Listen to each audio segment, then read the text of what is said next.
All right, and we are live. Welcome, welcome, welcome to day two coverage of the NFL Draft of 2023.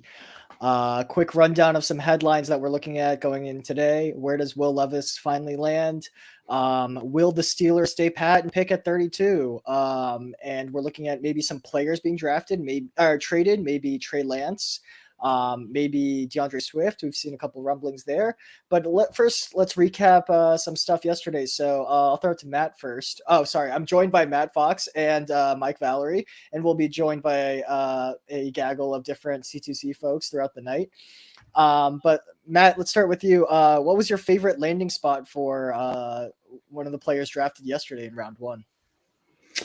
Well, I think we've talked about Anthony Richardson going to the Colts was probably the ideal spot for him in terms of fantasy and his potential. There are still questions about that. I don't think the Colts are a perfect team by any stretch of the imagination, but that seemed to be one of the better potential options there with a coach who has just worked with a quarterback that had some similar skill set. They have some players that are ready to go. There's still questions if he's going to be able to achieve, but it's almost like when Josh Allen landed in Buffalo, it was a good situation for him to potentially achieve. And we've seen what he's done. So I thought that was good. And he's probably a player that moved in my Superflex rankings up the most. I actually jumped him over Stroud just because I think the potential is there for something big. Mike? So I really like Quentin Johnston's landing spot. To be tied to Herbert for 5 years, could feel pretty good about that. Even if he gets similar usage as Mike Williams, who still is there, but he has an out. There's an out next year, but it's 12 mil. So let's call it 2 years from now. I think you should be very happy as a fantasy player with that out. Yeah, that's a really good landing spot. And then the more I thought about the Seahawks landing spot, everything we've talked about it last night too, that's fine. They never had anyone that's good in the short area on that team. I think he complements that offensive skill set really well. They have Lockett and DK, who I think can thrive in the intermediate and deep end. But I think I remember DK's stats. You're showing a lot lower ADOT, trying to get a little more usage in the short area. I think JSN's going to answer those questions for them. So on the surface, not very excited. Thought about it a little bit more. I think I liked it. Yeah, that's fair. I mean, I will say for Quentin Johnston, the biggest issue people had with the Chargers receiving core is that there was a huge speed deficit. And I don't know that Quentin Johnston fixes that necessarily. There were even rumors that, the Chargers were looking at something like Jalen Hyatt a couple months ago. And so in terms of that, I'm not sure about that, but obviously Quinn Johnson is a mover, whether he's not a speed demon, but he's a mover. So, and Kellen Moore has shown that he can have high producing offenses. I'm going to go with a defensive player just because I'm not tied to fantasy that much. And because Mike can't say his own team, I'm going to give you Christian Gonzalez. That is a crazy fit. You guys got a crazy athletic corner. And you screwed over the Jets in the process. Like, it couldn't have gone better for the Patriots in that spot. Christian Gonzalez was most people's cornerback one, including, someone like the Athletic Dan Brugler had him at one. I personally didn't know how to evaluate Christian Gonzalez because he does the side saddle cover 3 thing that Dan Lanning brought over from Georgia. But I watched some of his Colorado tape too, and Christian Gonzalez, shows he can man up there as well. So really great pick. And, instead of having all the tiny guys named Jones on that team, now you have a slightly bigger guy. So that was a great pick as well. And I'll also add, Jordan Addison probably is an interesting pick for the Vikings as well, because Justin Jefferson is just creating so much space for everyone else that, like, Adam Thielen, who I think we all agree is kind of at this point, like, washed sounds mean, but it seems like he's almost washed at this point just because age is catching up to him, and he's never retiring. He's retiring. He doesn't know it yet.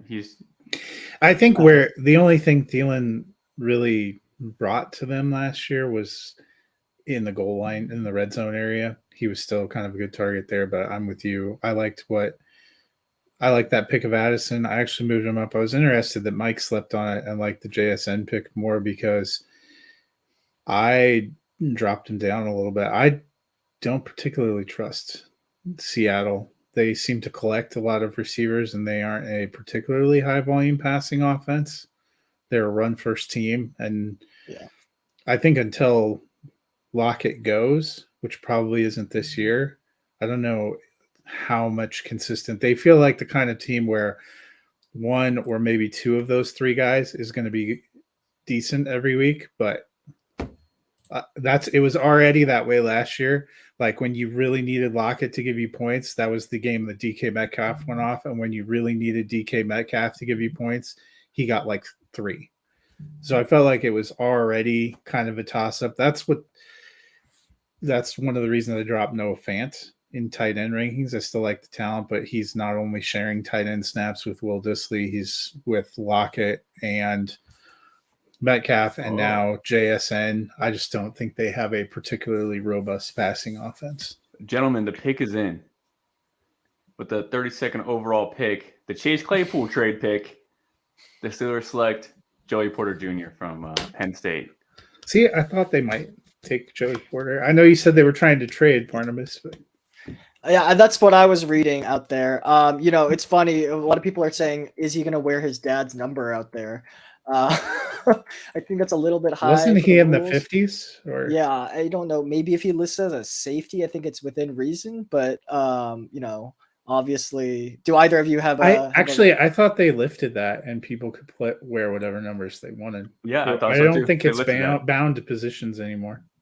Oh, yeah. At all? Oh, yeah. I wasn't aware of that. But it's free range. Do either of you have a elevator pitch on? Well, I mean, Pittsburgh needed to do something in the secondary more than just the signing of Patrick Peterson, who we talked about a little bit off air, is probably going to switch to safety. So it would make sense. They're going there. Joey Porter was a popular player in their locker room. So you have that kind of legacy that feels very much like a Mike Tomlin era Steelers kind of pick. It's a hometown kid too, went to Penn State. Who was the corner that just retired from them that's been there for, is it Joe Hayden? Joe Hayden, is that correct? I think Hayden retired, and then didn't Cam Sutton go to the Lions? Yeah. He went somewhere, yeah. Yeah. So they needed something there. So I like this pick. Elias definitely. I don't think anyone had him outside as a first round talent. I don't really think he was too deep. So I do like this pick a lot here. So Arizona's up. Do you think they take a running back? I just feel like rolling another season with James Conner and some question marks is not a wise move. Do they not have to take a receiver because Hopkins wants out? Or defense? Well, I mean, they have Rondale Moore, and they have Marquise Brown. They also are likely to have Colt McCoy for at least half the season as their quarterback, because I don't believe for 1 second that Kyler Murray, who tore his ACL in December, is going to be ready to go in September. Okay. Yeah, that's fair. It was funny you mentioned running back. Going back for a quick second, Seattle picking up a collection of receivers. I'd say it's better than picking up a collection of running backs for no good reason, like they were doing for a while there in the first round. So, I also think JSN probably we're moving his probably average potential down a little bit until the front of the Ross depth chart clears out. But and then okay, and we're looking at Arizona here, but one thing that's going to be on our mind until it happens is how far can Will Levis fall here? We keep hearing that teams want to trade up. Is this the media overblowing it again? Is it ESPN trying to save their, predictive modeling or whatever? What's going on? What are their landing spots? What are we looking at? Does anybody need to trade up at this point in time? Because teams, somebody did just trade up. It's the Titans have traded up for the 33rd overall pick. I'm a little tired of all the Will Levis news, but this seems like that's got to be. Well, because they would have been one of the teams you would have thought, and jumping in front of Detroit maybe is there. But what if they trade up and take Hendon Hooker? I hope you guys are Hendon watching Hooker. When is Hendon Hooker going to be available? Even I heard some Hendon Hooker rumblings as well, but Tennessee doesn't have to have somebody play week 1. They still are paying a mint for Ryan Tannehill. That's fair. And I mean, yeah. I just okay, so in our evaluation, does Hendon Hooker grade out better than Malik Willis did coming out? Yes. For me, he did. Yes. Yeah, I could. So Expand. I thought. Sorry. I thought Malik Willis was a pretty terrible decision maker. I mean, he makes some amazing throws, but every like 3 or 4, like that's like every 3 or 4 throws. So he's super turnover worthy in my eyes, and I don't really view Hendon Hooker as that much of a risk. You're just kind of worried about him translating because he played in that gimmicky, or as Tim said in our podcast, Mickey Mouse offense, and it's not like we're saying he can't adjust. It's just that we haven't seen it, so we don't really want to take the risk, especially given the age. You want to see guys that are quicker to adjust at a younger age. So as far as projects go, you'd rather have younger guys or more moldable. But I do have him graded higher than Malik Willis. I had Malik Willis last year as a 3rd rounder. I do have Hendon Hooker as a 3rd rounder as well. But this is so if they don't take a quarterback, though, what else? I mean, Tennessee couldn't have a larger need at wide receiver, but I don't know who you'd trade up for that. Their defense wasn't very good. I mean, I guess theoretically they could be trading up for anything. Josh Downs. I thought Josh Downs might make sense here. Slot guy. Undoubtedly, they'll take a running back because that's the one thing they don't need. Yeah. So it looks like Tennessee is getting 33 and 81 in exchange for 41, 72, and in next year 24 third. Not bad. Wait, a 4th. So 41's got to be there. Not even. Is their pick, which I think was the 10th in this round. Yeah. So it's I think points wise that comes about even. So that's probably right about there. This has to be a quarterback, right? Is that trade points chart? Is that something that's like publicly available? Because I've heard other people mention it. I actually would love to look at that. There are a couple versions out there. So the lore behind it is that Jimmy Johnson released it back in the 90s, before it was a real thing. Like people knew it was kind of vaguely a thing, but different GMs had different ones. So there are a few out there. You just have to look up the trade value chart online, and you just pick one you like. It's all roughly the same. The biggest difference is how quickly the first round picks lose value as you go down from 1 to about 16. But after that, it's all roughly about the same. Unless you're the Bears, and then at 9 you start to lose value. Boys, the pick is in. Should I ruin it for you guys? You guys want to watch it? It's already NFL Network's already up. Oh, yeah. Yep, they did. They went up. Will Levis, QB from Kentucky, 2nd rounder. Just like I said all year long. Phenomenal project. I'm down. I guess we're gonna see if he's still. He said he went home, so. Well, I feel like hopefully he got some last year, or I think it was last year. Those quarterbacks that had gone to the draft in person stayed because they came out. I think Malik Willis came out when. Oh, he came out in like a polo or something instead of the suit, right? Yeah. Although maybe you'd rather stay in Las Vegas than Kansas City, Missouri. Do we troll and go down Twitter and say, hey, can you beat out Malik Willis? QB3 in the 2nd round? In all reality, does this pretty well means Malik Willis is done. I mean, it seemed clear they didn't trust him to play for them at the end of last year because they signed Josh Dobbs off the street and started him in what was essentially a playoff game. I mean, he played in an important game, and the Cowboys didn't play well that game, so it is. Well, and then he played again against Jacksonville. It just seemed like they had decided they saw what they needed to see, and they were like, nope. Yeah. But do you have like a scouting report on Will Levis that you wanna give us? Me? Yeah. Well, who is Will Levis? What are we looking at here? They haven't put the or our card resident up, so Kentucky fan can do that. No, you. If he unmutes the mic. Yeah, I'm muting the mic, which is ironic because my name is Mike. So, Will Levis has a cannon. Love his arm. And like end of comments. Okay, he's a bit slow of a processor. He's kind of oblivious in the pocket as well. Definitely can't really escape the pocket either.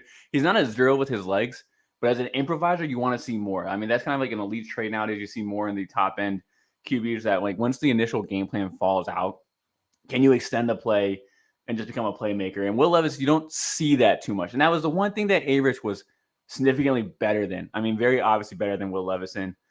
So the concern isn't can he develop into a pocket passer? It's more can he develop mentally into like, a field general type of guy. So I'm fine with this project. He's stuck behind a veteran. I hope they don't rush him onto the field. He can sit there for a year and a half, maybe just a year, but there's no rush for him. And I don't know their coaching staff well enough to feel confident about them converting him over, but this is a guy that I thought needed to sit behind a vet. He needs to sit for a year, at least a year, and then maybe we can see what they got. But I like this. I'm not sure about the price, but I like this in the second.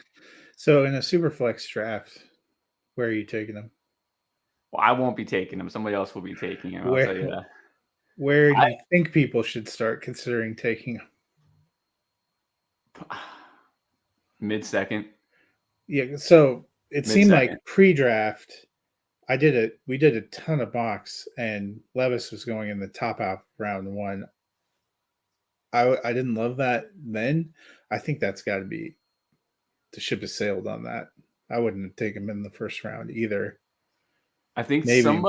I think people still love the prospect though. Malik Willis still went high in some drafts as well. Really depends on the league mates, obviously, which is kind of dumb to say about any league. But people are always like, "Oh, it's a quarterback. He was the 34th." The Lions get a tight end. Yeah, Sam Laporta, tight end from Iowa. But on the smaller side, to be fantasy relevant though, 6'3", 245. Is an Iowa tight end, sure, but 5th year. I don't know, man. I'm not really into Sam Laporta. Good for the Detroit, but I don't know. You got Amarat operating in the middle.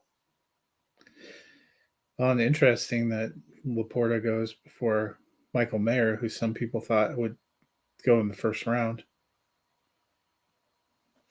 I am shocked about that. I think you're muted, Barnabas. Sorry, I did want to talk about that, but first, the Raiders are now on the clock. They just traded up. Just as an FYI. But yeah, it's interesting because I think I bought into it as well, where I thought NFL teams would just like Mayer better because he's kind of what you look for in a tight end. He's that Jason Witten type. I mean, he's not going to be as good as Jason Witten, but he's that type where he's that he just looks like a NFL tight end. He's big, he can block, he can catch. Granted, Mayer didn't even run as fast as Witten from the combine and stuff, so I bought into that, but it's interesting. We're looking at these guys that are more pass catchers that are going. Granted, Sam Laporta, I think, is probably. I think he's a better blocker than Michael Mayer. I know Notre Dame fans will throw a fit at me for that one, but Big Ten tight ends just are a different breed. And Laporta is also interesting because he came back for that 5th year, and he raised his draft stock a little bit. I think that he wouldn't have been selected in this range last year, but he was considered one of the, considered a decent tight end prospect last year as well. So there's interesting, and he has that 5th year. So he's actually if I remember correctly, I think he's 7th all time in receiving yards at Iowa now. So you're muted, Mike, but it's a huge accomplishment over there. Very hard to do. You mentioned the Raiders trade. The Raiders traded pick 38, which is 3 picks later, for this Colts pick plus 141, which has got to be in the 6th round. I think it's the very end of the 4th, one of the last 2-3 picks in the 4th. Yeah. Alrighty. Who are the Raiders coming up here for? Well, it says their pick is in. They need probably defensive players. Let me ask you guys this, since we're fantasy folks as a company, who's tight end 1 so far between Kincaid and Laporta? Oh, apparently they've posted who the Raiders picked. Answer the question real quick. No explanation, just answer. What'd you say? I didn't hear you. Kincaid or Laporta for fantasy? Probably Laporta. I still don't understand what Buffalo's doing fundamentally. Yeah. It's not that I don't like the player. What is their division of labor? Also, it's the bad back. I just don't trust players with bad backs. Football's a physical sport. You need to have a good back. But yeah, who did the Raiders end up picking? The Raiders took Michael Mayer. Another tight end off the board.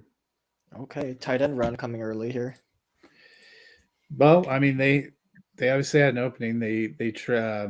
Their backup from last year, I'm blanking on right now. Darren Waller, backup. Foster Moreau. Foster Moreau obviously is having to sit out. Hope he is able to recover from his medical situation. Waller, they traded to the Giants. So it's interesting. They went out in free agency, and I know these guys don't really thrill you, but they spent money signing Austin Hooper and OJ Howard, and now they drafted Michael Mayer. So Las Vegas, I hope you're enjoying the Josh McDaniels experience. Worst head coach I've ever suffered through in my lifetime with Denver. Couldn't wish it on a better team. You know, he blames Bill Belichick for him drafting Tim Tebow. You know, he systematically comes in and tries to dismantle a team and bring in as many washed Patriots as he can find. So yeah, that's true. So apparently he came into Broncos and he said he pretty much spun a story to saying that Bill Belichick hyped up Tim Tebow to him, and so he took him in the first. Well, he had spent long enough with him. He should have understood Bill's sense of humor better. Yeah, I imagine he probably made one comment. Bill probably just sat there, was like, hey, Tim Tebow wasn't as bad as they actually actively attempted and spent money and capital to trade for Kyle Orton and to unironically sign Brady Quinn, both of whom were starters for Josh McDaniels. The only nice thing he gave us was Demaryius Thomas. Yeah. That was the same draft, right? Tebow and Thomas? Yeah, Tebow and DT were the 2 first-round picks. What could have been? What was it? Thomas either went one pick before, one pick after Dez. So now that we have the 3 tight ends on the board, how are you ranking? I probably would have Laporta and Mayer over Kincaid, just because I still don't understand what Buffalo is doing. I'm still a Buffalo was deathly afraid Dallas was going to take Kincaid. That's really what it was. But I still don't know why they felt so strongly about a tight end with a bad back. Theoretically, since the Raiders don't believe in blocking, Mayer might actually be fine. They did use tight ends as pass catchers. I don't know what their offensive plan is, but yeah, they come from the Patriot tree. They brought in Jacoby Myers. Mayer's there. They still got D-Hop, or not D-Hop. Who's the quarterback there? It's Jimmy Garoppolo. Jimmy G. Oh, Jimmy G. Short area for 4 games till he pulls something, bruises. 4 something. I think is generous. Yeah. Well, the other thing is, if there was ever a team that potentially should be looking at a quarterback, it's probably the Raiders, because I'm going to look it up right now. But behind Jimmy, I don't think they have anything, because they let their backup from last year go. Stidham? I mean, Stidham's in Denver now for reasons that surpass my understanding. But there you go. So it's right now. I guess they went and signed ageless wonder Brian Hoyer, and then they have Chase Garbers. I confess I don't know who that is. Chase Garbers was a rookie last year out of Cal. I see. Interesting. Surprising with how good Cal has been the last 5 years that you wouldn't be familiar. Oh yeah, my mistakes. I mean, I think it was Mike that was high on Sturdivant, right? But yeah. By the way, Jeremiah Hunter. I couldn't let that one fly. Jeremiah. Okay, Hunter. Sorry, my bad. The other Cal receiver. My bad. That's right. The better one. But by the way, we are flying a little bit here. Teams only have 7 minutes per pick, and the Rams just made their first selection of the draft, so that's coming up in a second. If it's already leaked, you guys can just say it. But I haven't seen it yet,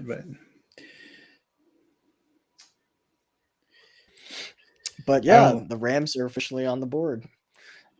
And this feels really early for the Rams. They typically don't try to get into the draft until like the 5th round. Yeah. Apparently, they couldn't find a veteran that they could trade for with this pick. So yeah, here it goes. I have a friend. They have to pick a receiver, right? Well, they do have a huge hole now because Allen Robinson. They admitted that didn't work out. How are they going to fill that hole? Well, but you are the one that made fun of Tutu Atwell and Van Jefferson. I hate to tell you, those guys are them too. What's behind Cooper Kupp? Yeah, I don't know what his evaluation process is, but I do think they need to repair that offensive line. That line has been aged out, and I think that really showed last year. So I think it would. They also have no secondary.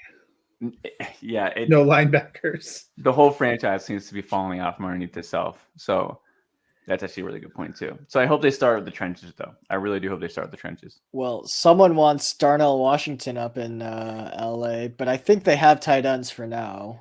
They have that's my Higbee, they have understanding. Bryson Hopkins. I mean, Skoranek is essentially a tight end in function in the passing game, right? So yeah. But running okay, back Mike wouldn't be out of the realm of possibility either, because Cam Akers had probably the most schizophrenic relationship with his team of any player last year. He was our starter.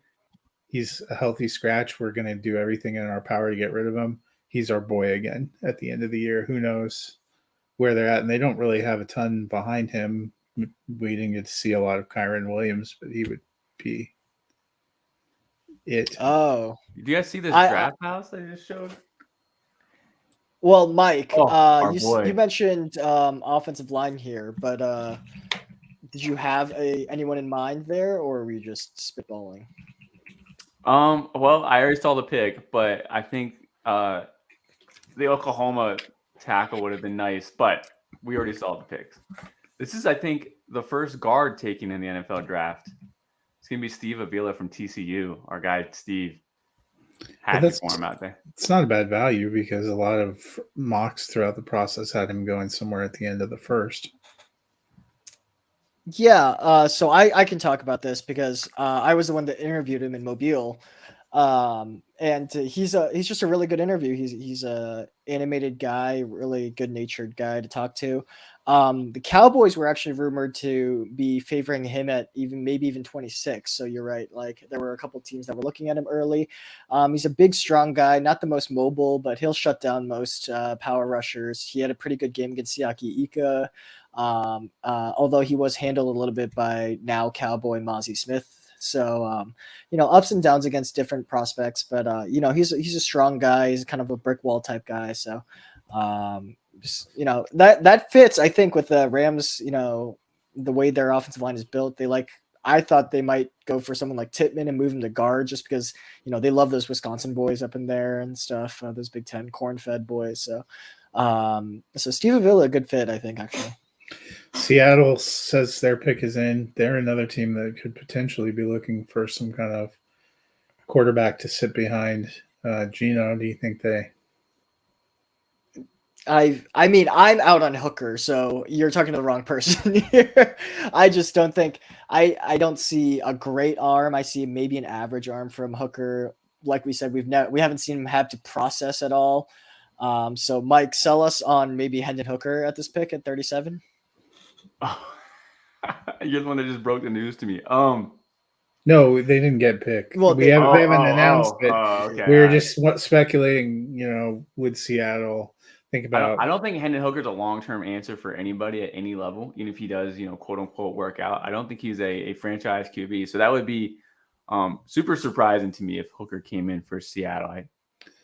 Well, in Seattle, we mentioned yesterday, we were surprised they didn't take any defensive linemen. Maybe they'll. Yep, there you go. Derek Hall, nice. Auburn.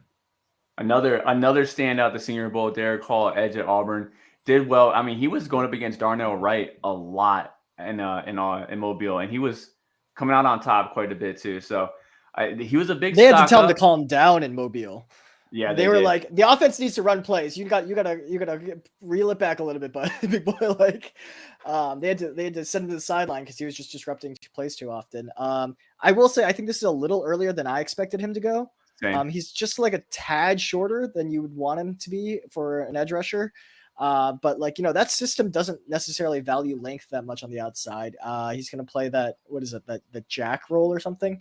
And then, so that an overhang blitz heavy linebacker spot, probably like a Bruce Irvin type, in my opinion. Mm-hmm. So the Colts that's probably just traded their pick to the Falcons. I would have loved to see Adebawore actually go to the Seattle Seahawks rather than Derek Hall. I thought defensive tackle was probably a better fit for them, but.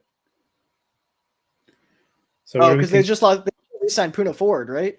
Yeah. So too. Yeah, we need Colin in here for the Falcons. And they just went and they signed Seattle signed Draymond Jones. Who plays kind of edge. I was kind of sad to see him go out of Denver. But interesting, Atlanta's coming up. I wonder what they're coming up to. They just picked a running back, so and they just re-upped their entire offensive line, right? So maybe a wide receiver that they were felt convinced about. They do need a slot guy. They definitely need someone in the slot. They probably still need some defensive pieces too. Yeah, could it be a linebacker like Trenton Simpson is still on the board? Could be. Or I guess they just signed Bates, so they did okay on safety. I forgot. Yeah, right. Could it be a corner here? I have Cam Smith rated about high here. I know that Corey Trice is probably going earlier than people expect.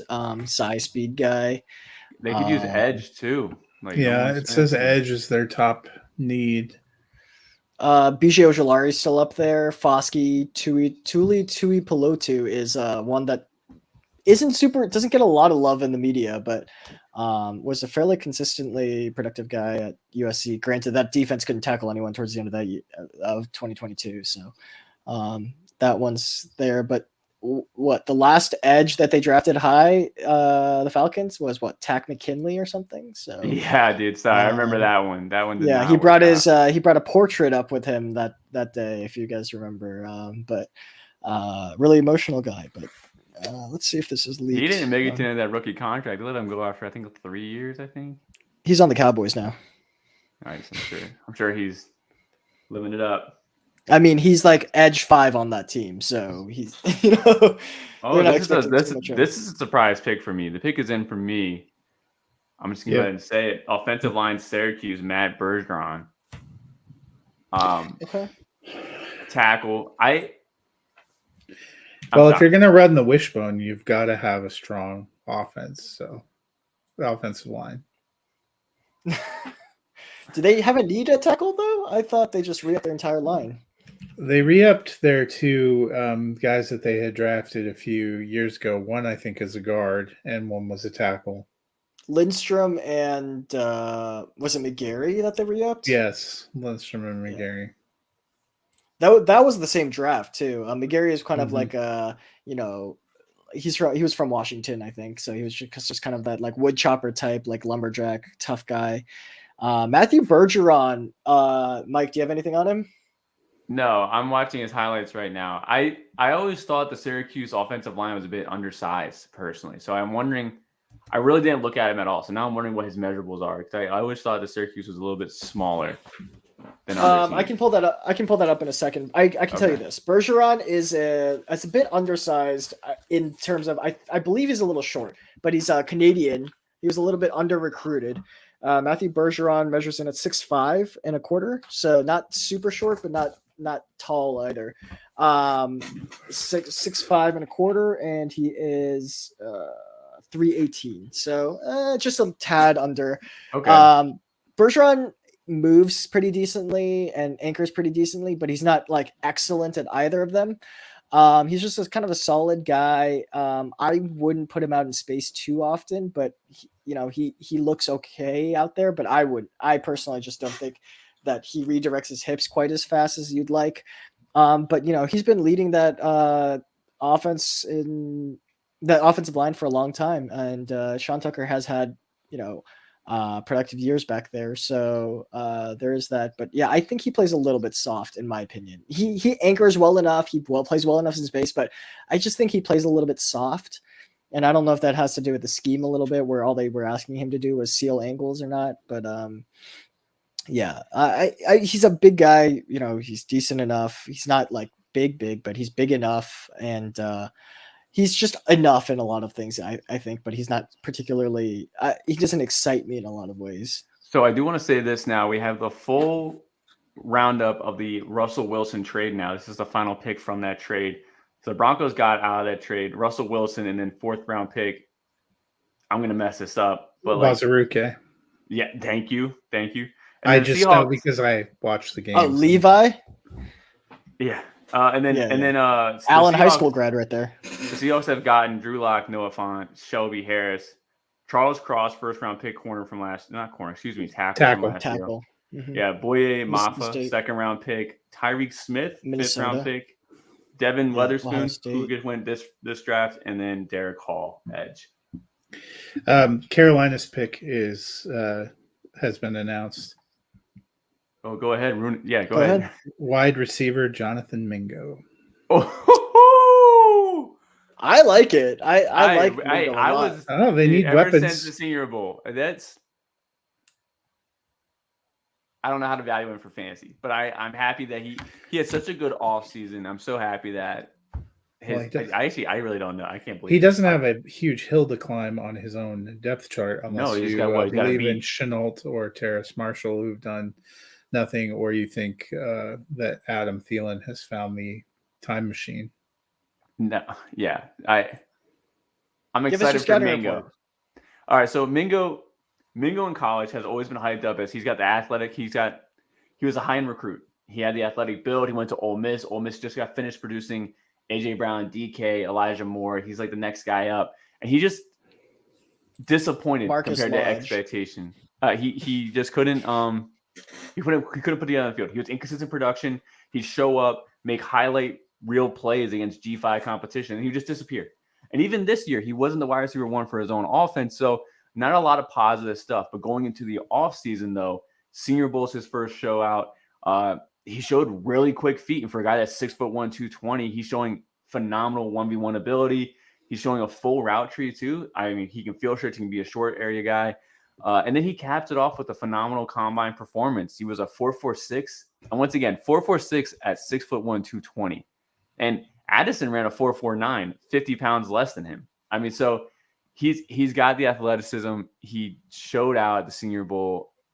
The college production is definitely going to be a huge question mark. There's definitely going to be a debate this offseason about what his ceiling is. But I'm excited for his future and such an open wide receiver core here for the Panthers. This guy could be a lottery pick type of fantasy player. So if you're on the clock in a rookie draft, are you taking him or Zay Flowers? Him. I think I would. Yeah. Too. Jonathan Himgo.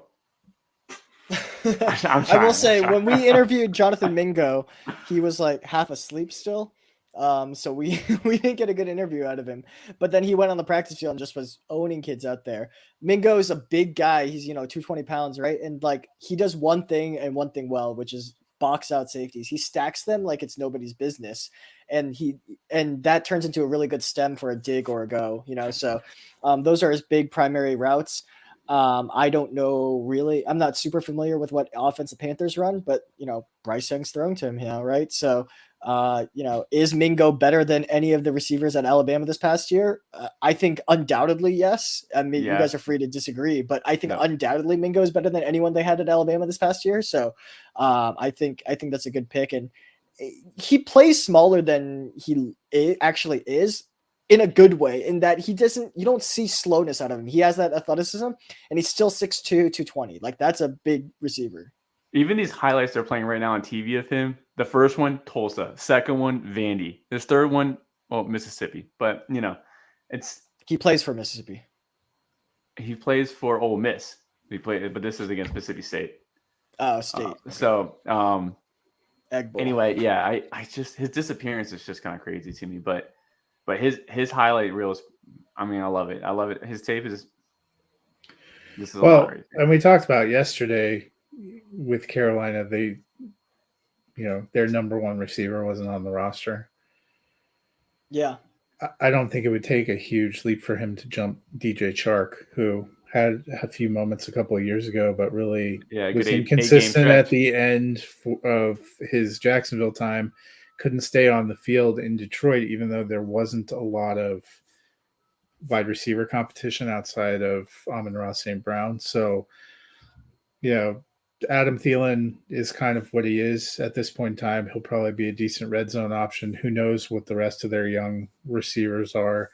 I think there's a great opportunity here for him, for Mingo, to rise up and to grow with the young quarterback.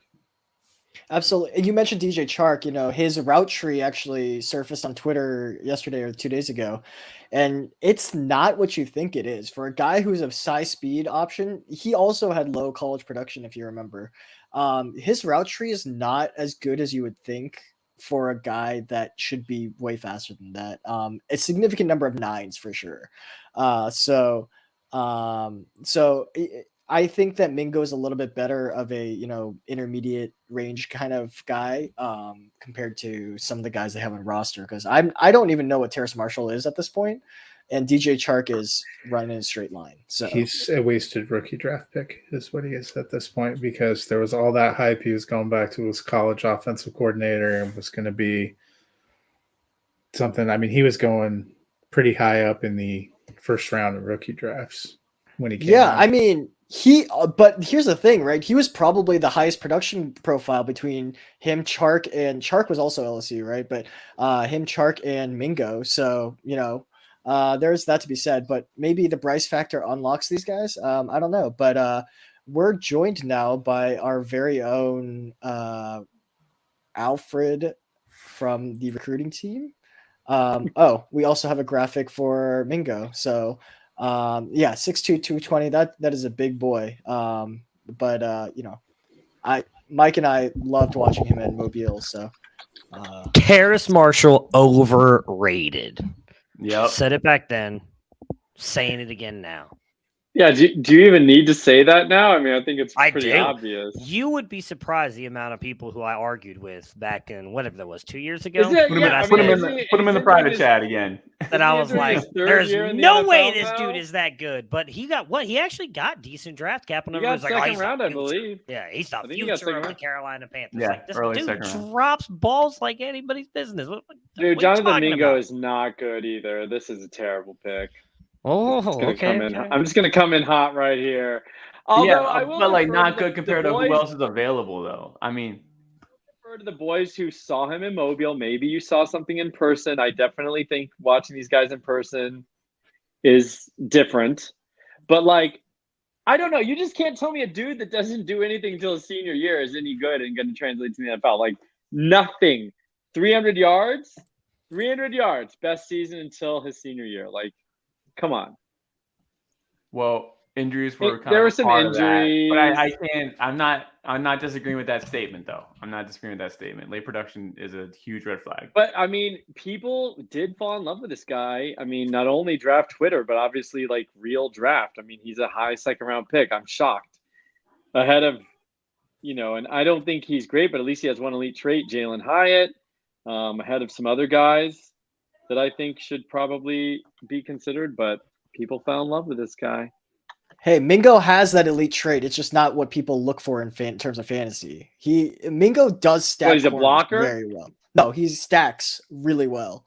It's just you can't get around him. His 6'2", 220 still plays because he just boxes them out on the move. And I think that's you look at his play, almost every single one of his catches is just a stacked throw. And if Bryce can just throw that pass more accurately than Jackson Dart, then okay, we got it. Like that's which he can. right. Exactly. I also think So- I also think that we probably have reason to believe Jackson Dart's not that good. So Right, exactly. And so if that's the case, then Mingo, may be unlocked here, and maybe even we get some usage out of Chark and Marshall. So by the way, while you were talking, the Saints at 40th overall pick Isaiah Foskey, edge rusher from Notre Dame. Anyone have a scouting report on him? I only do fantasy, guys. Yeah, he disappeared in the Ohio State game. That's all I got for you. He did disappear a little bit. That really put Paris Johnson on the map. We all knew him as the left guard that was kicking out, and he actually played pretty well there. Foskey's a long arm guy that is going to mostly be the he's a speed to power type guy. He's not really a speed guy, but he has this one move that he really loves to do, which is that like inside hand on that outside shoulder and just presses that. And so he'll try to cut the corner rather than go around the corner, which is interesting, but he has the mass to do it. So it's an interesting evaluation because like you said, he kind of disappeared in some big games, but he was very productive otherwise, all the way across his entire career there. So, the Notre Dame coaches loved him. So Back-to-back defensive line picks too for the Saints, trying to rebuild that defense up front. Oh, that's right. Good for them, honestly. The Cardinals pick is in too. Who did the Saints pick? Oh, Brian Brzee. Okay. Yeah. Okay. That was the pick, long guys. Yeah. That was the pick they got for Sean Payton. Oh, Okay. Sorry, the Cardinals are in at 41. Sean Showing the update on my Payton. sheet Sean soon. Payton saved the Saints franchise. They had no draft capital, such a poor team, and then he was like, "All right, I'll come back and then get them some draft capital so they can figure it out." Do you want the Cardinals pick? Yeah, give it to us. Go ahead. BJ Ojulari. Okay. Not surprised here. He was my edge 3. Anyone want to take a stab here? Nope. No. He's Aziz's younger brother. Aziz is on the Giants right now. So Aziz was picked at 40, I want to believe. So BJ actually goes one pick lower. But I had BJ at the top of round 2 during most of the mock cycle. So he's a good player. He has good measurables. He's kind of a speed guy. LSU kind of had a stable of edge rushers this past year, and he was just one of those guys. Probably the best sack artist out of them. He is a guy that has potential to get up to like 15 sacks a year. He just needs to put all the tools together, and really work the hand technique. It's a little bit messy right now, but if he can connect his feet and his hands together, then we're golden and we're off to the races here. So I think for the first couple of years, he's probably a 7-8 sack range kind of guy.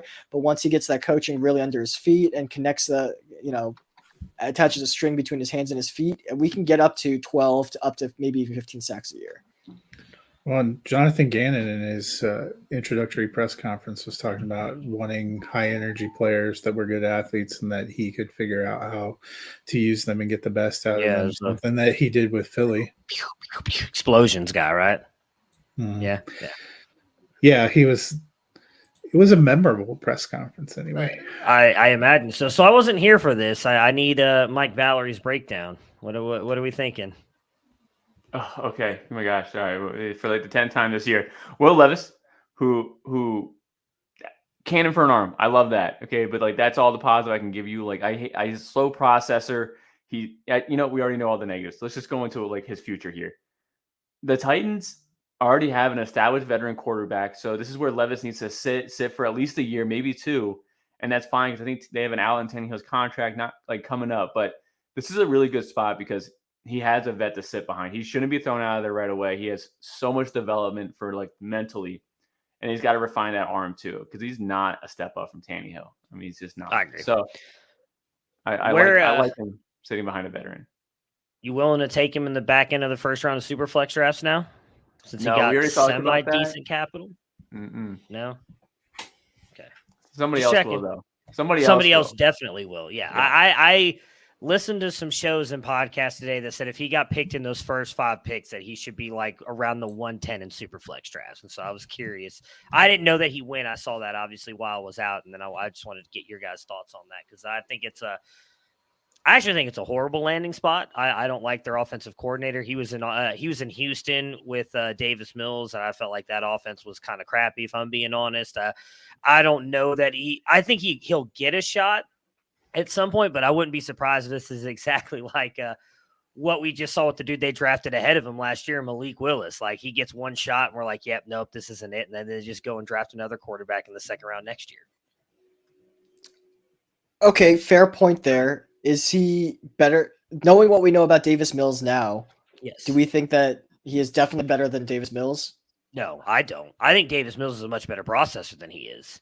Davis Mills doesn't have the physical athleticism that Will Levis has, but like if I put the two of them on the field, I would trust Davis Mills more to make the right read and the right throw than I would Will Levis. Okay, let me pose the Austin question to you then. Okay. We know what Will Levis is in Tennessee now. Is that with that landing spot, are you taking him? Who has a higher value in fantasy leagues, him or Kyle Trask? I'm taking neither. I'll just sell the pick. I'm not taking either one of them. That wasn't the question, Matt. If I had to take one or the other, if you're giving me poop or diarrhea, I'll take the poop and Will Levis. That's a horrible decision to make. The pick is in for Green Bay. They select tight end Luke Musgrave. Okay. So they traded Aaron Rodgers for a tight end. Yes. So he'll play one game and get hurt. Christian Watson might also play 2 games and get hurt. I mean, they might as well bring in MVS. He can probably play 3 games and get hurt. He's actually under a pretty decent contract for Kansas City. With Kansas City, yeah. He's their wide receiver 1 currently. Whoa, Sky Moore can beat him. So, Say that with some confidence, like you believe it. What does Luke Musgrave? Does this matter at all for Jordan Love? Do we think? No. It's better than Josiah speeds up his DeGuara, retirement. who is going to be their starting tight I end. mean, I do think that Musgrave, he has some field stretching ability. So, I mean, sure, it's a nice weapon. Do I think he's like some kind of a racer where he can like make up for Jordan Love's deficiencies and stuff? No, but he's more interesting to me than Darnell Washington, for example, who's still on the board. You mean And the maybe guy more- who was mocked in the first round of a bunch of mocks earlier on? Yeah, Right, I mean, right. I just think Right, Darnell Musgrave for our purposes specifically. I don't know about all-purpose tight end and all that kind of stuff, but for our purposes, what I saw out of Musgrave was fairly interesting. I mean, I think he wins downfield. I think he can be a field stretcher, seam ripper, that kind of guy, which for fantasy is nice. I mean, chunk plays. Is he, I don't know if he's like good enough to become a primary option in a passing game, but I like the skill set that I did see. Alfred, I got to call you out a little bit here. You can't come in here and say that Mingo was a terrible pick because he doesn't have production, and then come and say you're intrigued by a tight end whose best season was 304 yards and has 9 drops versus 2 touchdowns in his entire career. Market share, baby. Market share. Market share. His Uh, market share wasn't that bad. Oregon State, totally different passing offense than an Ole Miss. 300 yards in Oregon State's like not the one actually thing that bad. One thing I'll say, you look at, there was literally a couple of games this year where head coach Jonathan Smith at Oregon State didn't throw the ball more than like 10 times in the whole game. Trust me, Because their offense was so bad. I bet Chance Nolan over attempts a few times, and I was thwarted. They were down. No, they were down like 31-7 in a game, and literally passed like 3 times and still won the game. They somehow won the game in the whole second half. Yeah, I was catatonic because that was one of the ones where I had like over 21 pass attempts or some ridiculous number, and they still didn't hit over 21, and they were down like 31-7 and still won the game. Ridiculous. The Jets. So I will give you this. Sorry, real quick. Luke Musgrave did have one of the fastest miles per hour times at the Senior Bowl. So they're all half fields. They're half fields. They don't have time to run all the way. That's some baloney. Okay, baloney. go ahead. I mean, his production was not, I don't think, that terrible. I did a little breakdown for Mike at Mike's behest for the Debbie, back to Debbie. And I think his production, yards per route run and stuff, actually, it wasn't that great, I don't think. And I wasn't super high on him, but I mean, second round, tight end, he's interesting, but I wouldn't like bet my life savings that he's going to be a star. He also can't block, but so many. Yeah, that's probably bad then, BJ. Yeah, he's big though too. Like that's kind of like surprising. Like he's 6'6", 250. Like I feel like you're blocking's a mentality. Yeah. Well, who can block is this. Sorry, go ahead. Darnell Washington can block, but I'm wondering if a team that missed out on tackle but also has a need at tight end might take Darnell Washington just for his blocking ability. Yeah, he's really good in space. Like as a blocker in space, he is very good. Yeah. That's where his athleticism actually does show up. It doesn't show up like yards after catch and stuff, but it shows up out in space, getting a hat on a hat and blocking somebody. Barmas, talk to us about the Jets pick.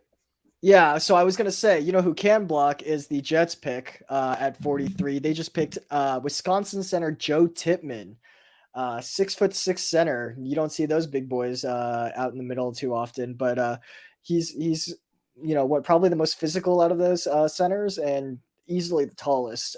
So I had him as my center 2 technically, but he was basically neck and neck with John Michael Schmitz. So, big guy, physical, obviously, Wisconsin loved their smash mouth football up until this year when they hired Phil Longo, right? So it's going to look different going forward, but he was a big part of that rushing success in Wisconsin. Dude, what if the Colts take Darnell Washington here and just run 3 tight end sets? Dude, I would love it. 3 tight ends all over 6'6". I tweeted this today. That like pairing Hyatt, not necessarily for fantasy purposes, but just Okay, real from NFL. a functionality purpose, pairing Jalen Hyatt with Anthony Richardson's potential deep ball and his big arm and his obviously running ability, like then they'd have Pittman and Woods, short and intermediate, Hyatt, devastating deep threat, Richardson's a guy who can get the ball 50, 60 yards downfield. That could be pretty exciting just from a functionality perspective, to add Hyatt to that mix in Indy. And I do think they need, I mean, a wide receiver for them is not an unreasonable place to go. I don't. Who are your favorite wide receivers left? I mean, this is, at its core, we are a fantasy football website. Yeah. So Downs, Hyatt, Tillman, I've got those like kind of my top three left. Tank Dell's in there. So I guess the question is, if you're really looking for a wide receiver here for Indy and for Anthony Richardson, do you want to go big slot Jalen Hyatt, who can stretch the field, as so can Alec Pierce, which I feel like is a little bit redundant, or do you want to get a guy like Josh Downs, who can create separation anywhere on the field? And I think had I'd rather trouble have Downs.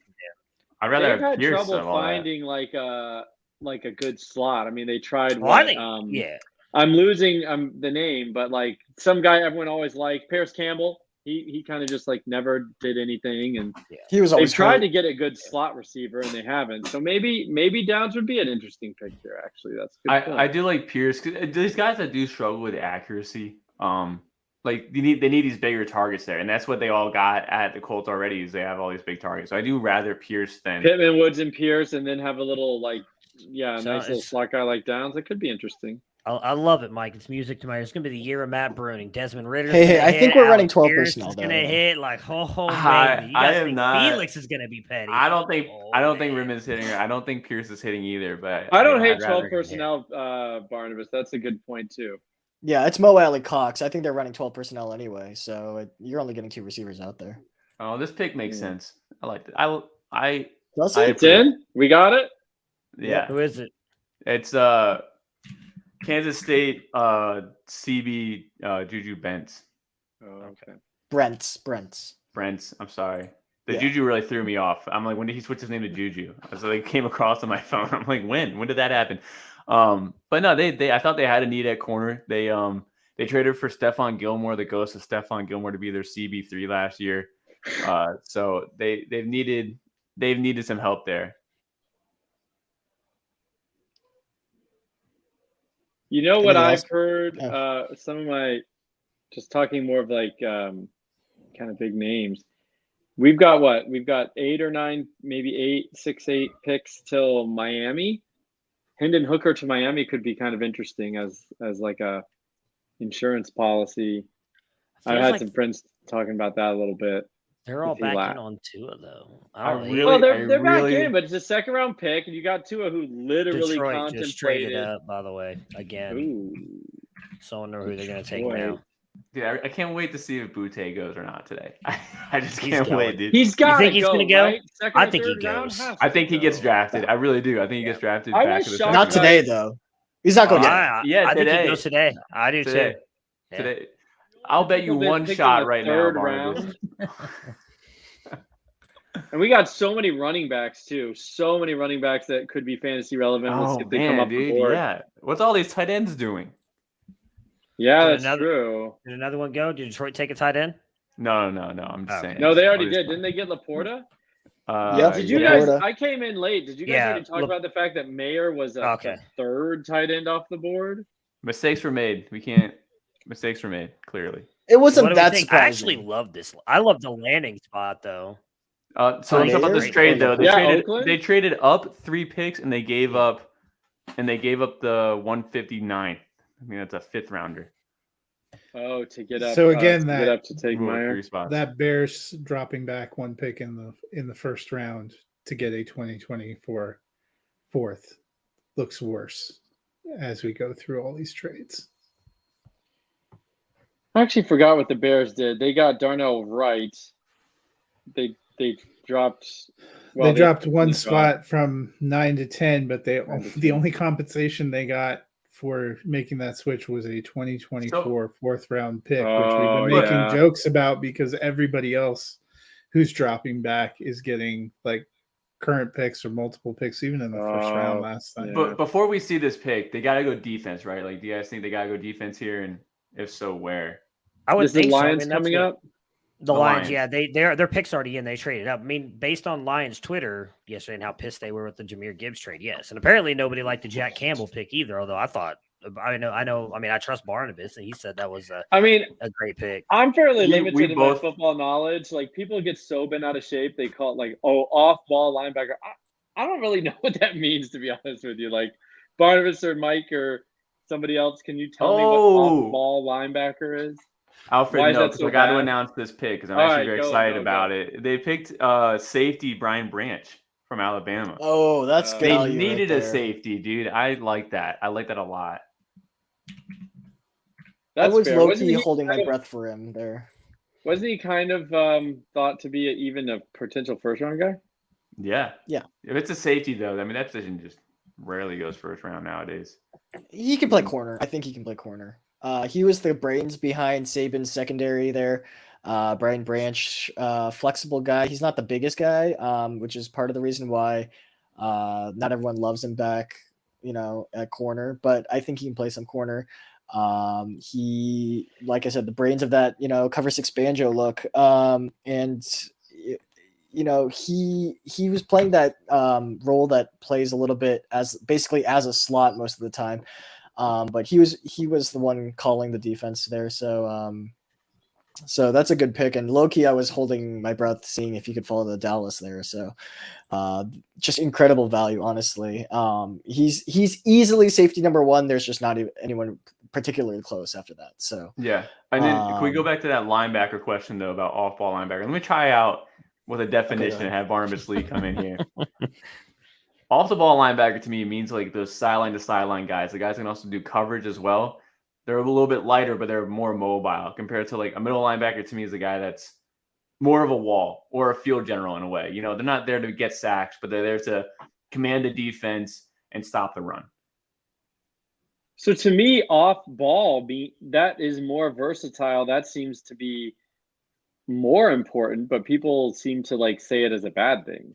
So off the ball is actually just a catch-all term. It's overhang plus middle line mics. So you got your wills, your overhangs, your mics are all kind of thrown in there. It's basically to differentiate between odd front edge rushers and like just even front linebackers and odd front inside linebackers are both off the ball linebackers. So not an edge, kind of. Not And an that's edge, why, right? That's So, probably like- why people don't like it, because everyone wants to rush the passer. So they're like, oh, if he's not even an edge, then he's not that valuable. As a Cowboys fan, we came across this when we drafted Micah, right? If we were drafting an inside off the ball linebacker at 11, that was a travesty, right? That's Sonny Weaver Jr.'s style moves up in there, where the Lions literally picked a middle linebacker and a running back, just like Sonny Weaver Jr. did there. But so there's not a lot of value because the marginal value of an off the ball linebacker is either you have, like, the mean case is something like a, I'll go back to the Cowboys. Well, like Leighton Vander Esch, that's probably like a mean case right there. Like, he's decent, but like no one would consider him anywhere near the top. Your best case scenario is like Fred Warner, and your worst case scenario is, I don't know, Jamin Davis, right? And so with first round linebackers, that's what you're looking at essentially, where it's like the probability that you get a Fred Warner is very low because even like someone like Devin White just hasn't panned out in the NFL. And so Oh, go ahead. Sorry. No, you're good. I was just gonna say the overall positional value is pretty low because similar to tight end, the max value is just one person. And almost no one's gonna reach that, and so therefore you can get the similar production guys later on in the draft. Gotcha. Okay, that makes more sense. Did I've never anyone heard it explained. Branch Has was anyone actually seen at- Brian Branch? Yeah, have you seen his outfit? Are you talking about his outfit, Matt? No, I just didn't realize he actually went to the draft. Like, I'm glad.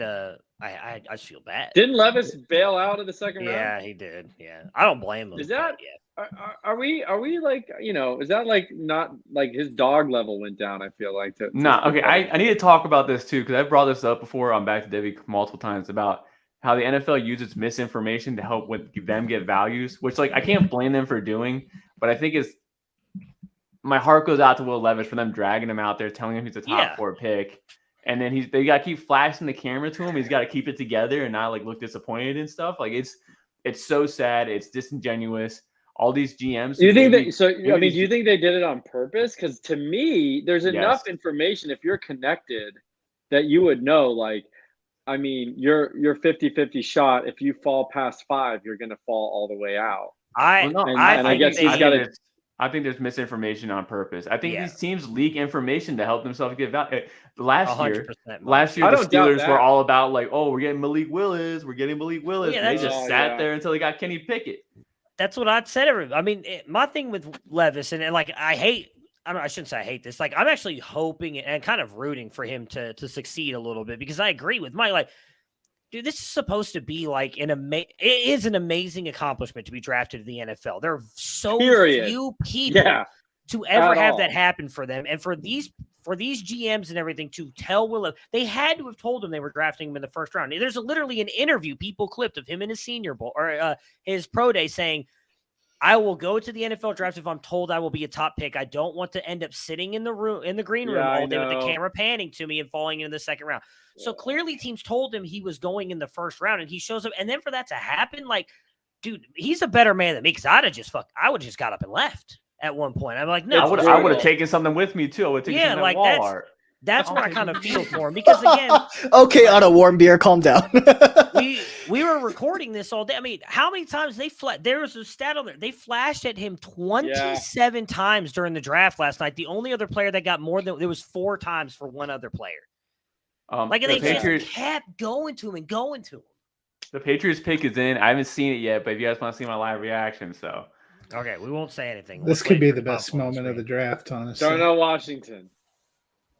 might By be- the I way, might you know, take if something we off my consider, pretend for a real quick second that the Lions picked Branch at 12 and picked Gibbs at 46, we're talking about a different outlook on An this amazing I'm draft. just saying. Yeah. Yeah. Look, great I draft. So, predicted they would take Gibbs in the second round, so I'm fine with that. Still, I think they're Yeah. having an amazing draft. Again, I defer to you and Mike when it comes to these defensive players, because I don't pay that close attention to that side of the ball. For you guys to tell me that Jack Campbell is a really good linebacker, like, I think they're winning this draft. I really do. Like, I don't have an issue with the pick of Gibbs at 12. I really don't. I never saw Campbell in any mock draft above like pick like 50, but I thought he was an early second round talent, maybe back of the first, like final 5 picks of the first. But I thought that was a reach, but I definitely thought he was a very good linebacker. It is interesting why some of these teams, you know, will do that, and just like they don't care about the fact that 99% of people would say you could have gotten that later. They're just like, I don't care. I wanted him now. I just took it. I just don't think They didn't want to some risk teams, it. Some teams just do not seem to care. And yes, I agree with that too. There is Okay, I've seen Even the if- pick. Keep it is to it yourself. boring? Keep I it to am. Is yourself. it? I'm not gonna say anything. Matt's laughing over there too. I don't like this. I don't really like don't being know how beat you're in gonna that. feel about it. I'm gonna be honest. Like, I don't know much about this player. so Tanner I don't know. McKee, give me who's Tanner gonna be McKee, the- please. I will say this: the Patriots probably wanted Brian Branch. That's a Bill Belichick type guy. Brian Branch, definitely a Bill Kyle Belichick Duggar's guy. our number 1 safety. I know we're very happy with who he is as a player. You are now. not happy with Duggar over Brian Branch. Branch is a way better player than Duggar. Like, Oh, like boy. it's just not even close. Not I'm waiting even for it on close. TV. I'm waiting for this one on TV. I'm not going to look at my phone for this one. Who's calling it? Why does it Who is come through the this? phone first? Oh, someone posted it on Because Twitter, the that's how I know broadcasts they did it. are Yeah, the way broadcasts are behind. behind. Yeah. They twisted my arm to get YouTube TV, so I don't have to be. Oh, I mean, okay. Yeah, all right. Okay. Yeah, that's all right. That's cool. Whatever. Just break Yes. the news. He doesn't look that happy about it. Edge Keon White. I mean, the Patriots rotate their edges. We've never had like an edge that was like the guy. Like these guys all get like 50% snaps tops. Like that's our top. So we rotate edges a lot. This sounds like kind of a guy we take. So he's not going to get a lot of playing time, and I don't think his career is going farther than the Patriots because we just don't use them like that. Who is it? Did I miss it? I missed it. Keon White, edge from Keon Georgia White. Tech. He's not an edge. Oh. Well, okay. You guys run an even front? Oh yeah, everyone loves that guy though. He was like supposed to be a big rise. Our front's good, so he wouldn't play in our front. Our Even front front? is our friends Barmore and Shadow or whatever, the LSU guy from like 4 or 5 years ago. No, you guys play an even front or an odd front? I don't know that answer. I'm sorry. You can play 4-3 or 3-4. I watch as a fan. I don't watch as an analyst. I get emotional. I'm pretty when I sure watch they the play a Patriots. 3-4. 3-4. Okay, he's a 5 tech then. If it's a 3-4, he's a 5 tech. So I'll give you the scouting report here. He's converted tight end. He's 286 pounds. You don't see gonna edge rushers convert him at that back. weight. Most even front ends, you're looking at 260, 270. Yeah, he's 280 is like- humongous. Yeah, he's huge. He's a converted tight end. He's got the good feet. He's fast for that size. We all saw that at the combine. He's more of a disruptor than actually getting sacks. Like his production isn't quite there, but he's still raw, even though he's old on the old side. So I know a lot of people are excited about him, but at 286, he has to play 5 tech. I don't think any team is putting him out on the edge at that weight. I don't know what the Washington Commanders pick is, but if it's a bad pick by our standards, I think I might be giving the award for the worst draft so far. Okay, this is the worst draft so far. Is that a bad pick? I don't. I'm not a fan of this pick at all. Barnabas.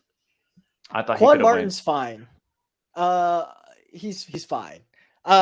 So Quan Martin is part of that vaunted Illinois secondary. He's another one of those guys that just likes to hit. He's kind of physical. He's the bigger of the two safeties. So God bless they didn't take the other safety, which is Sidney Brown, Chase Brown's twin brother. But Quan Martin, I had him higher than Sidney. He's fine. Like he's probably a split safety look type guy. At best, maybe more of a quarters look guy. He could move over to corner. I think he has some flexibility there, but yeah, he's fine. I don't have like strong opinions on him, but he's just. There's other DBs. He's decent coverage. You would have rather other DBs here though, right? Like you would have rather Kai Blue Kelly, for example. If they want a coverage guy, then Quan Martin was a fine pick. I like Chris Smith better, but Chris Smith is tiny, like 10th percentile size. And so Cam Smith's still available too, right? The Cam Smith, the corner is, but they just picked a corner. Washington picked corner in round 1 in Manuel Forbes, who is also a tiny player. So if we're just going tiny players, might as well take Chris Smith, in my opinion. But Quan Martin's a good player too. He's much more physical out of the two of them. He's a physical cover guy, as opposed to like these strong safety, like in the box guys like Antonio Johnson, Jordan Battle, and JL Skinner. Those are in the box, like hitters. So if you wanted a coverage safety, yeah, I guess that was it. And they didn't have to trade up for that, did they? I think that was their pick, right? So that was their pick. Yeah. Yeah. So the pick is in for Tampa Bay, dude. You guys think this is a running back? Someone I was already know saying who it too, is. I saw it on Twitter before this. that's- How delayed are we? That's what I was about to say. I think a lot of running backs could go in this range. There's a lot of teams coming up that need a running back, but Fly Bladder, I don't know. I think if once a couple think come it's off the board, I Mox. think there will be a run. Oh, They is need- it your guys? Is it your guys' boy? I think it's the Cody dude from Mock? North Dakota State, the offensive lineman. Oh, loved his family. Cody It is. Mock. Yep, it is. Yeah. Yep, it's official. Loved Yep. his family.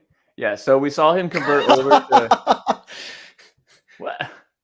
Go ahead. saw Go him- ahead. We saw him convert over to center at the Senior Bowl. We started asking Dane Brugler about his opinion about that. He just thought that his physical profile that would match more as a center gameplay. I've been hearing whispers of other stuff lately though that he's probably not actually playing center, he's playing tackle. So I don't understand where they're gonna move him. But the fact that he's got some versatility here. Look at that smile, dude. I love that guy. But If it's Tampa, he's playing guard. so yeah. I mean, it doesn't matter. tight end- Tampa's line was a rumor last year, so they need every position.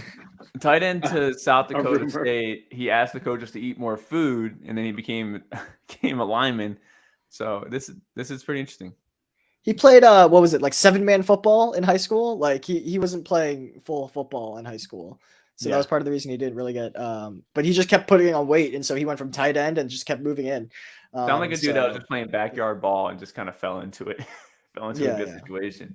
yeah. He like got lost ice skating somewhere and just ended up in Fargo. Dude, and there's they were like, there's "Oh, his yeah, dad. I come met play his football." dad. I met Yeah, half yeah. those people there. They're Oh, he had a showing- whole clan at Mobile. Yeah, They were like just 10 cheering every time he was on the family field. They're friend. showing his high school tape on. Apparently, played quarterback in. high Yes, school. quarterback Played and tight everything, end yeah. in high school. Yeah. And defensive end, and he played everything.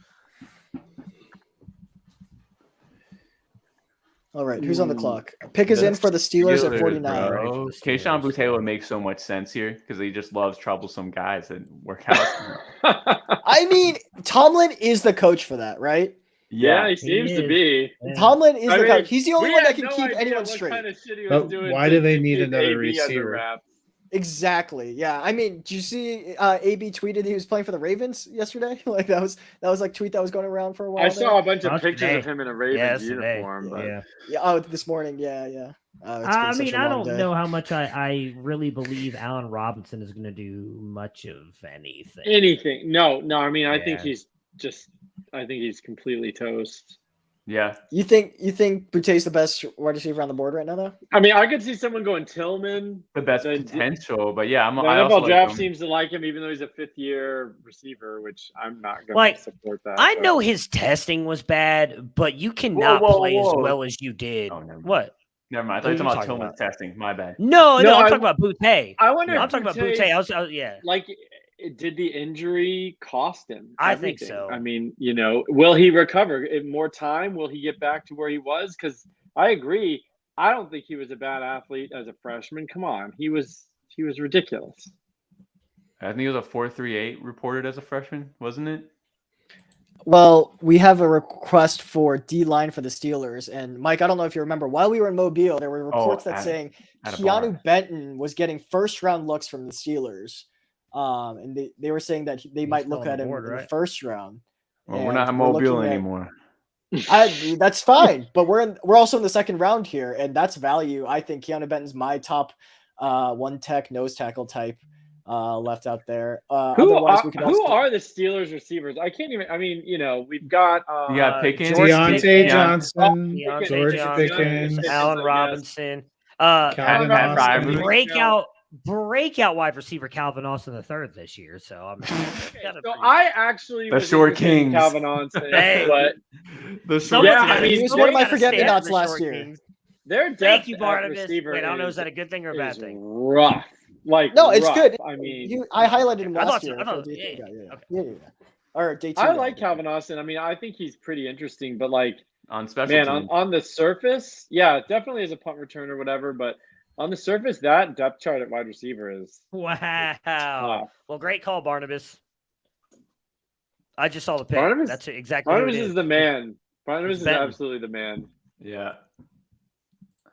So you got your wish Barnabas, there, are Fly you like cleaning up? Do you bet the draft picks and stuff like that? Because I feel like you'd clean up. I might, but I don't. I kind of had this like superstitious thing where things won't fall my way if I bet on it. And so like if I Yeah. have a rooting interest in anything, I will not bet on it. That's just kind of like Oh, my I principle see. there. So I do not, but you're right. I could maybe make some money off of that. I don't think is Anthony Miller still with Pittsburgh. Yes, he's still with Pittsburgh. Is he it's really? Gunnar Olszewski Look. and Miles Boykin. I may Oh my, have Miles Boykin, jeez. He's I may have traded to the Ravens. stupidly made a drunken bet on Calvin Austin, so I need him to come through to save my. I said he was going to get one top 36 season. That's all I need. Just one That's year. in play. Oh no, That's it's not in possible. play. Get out of It's here. possible. Definitely in play. It's not It's in possible. play. No, it's He's not. explosive. It's all not the that worst matters. bet you've ever made.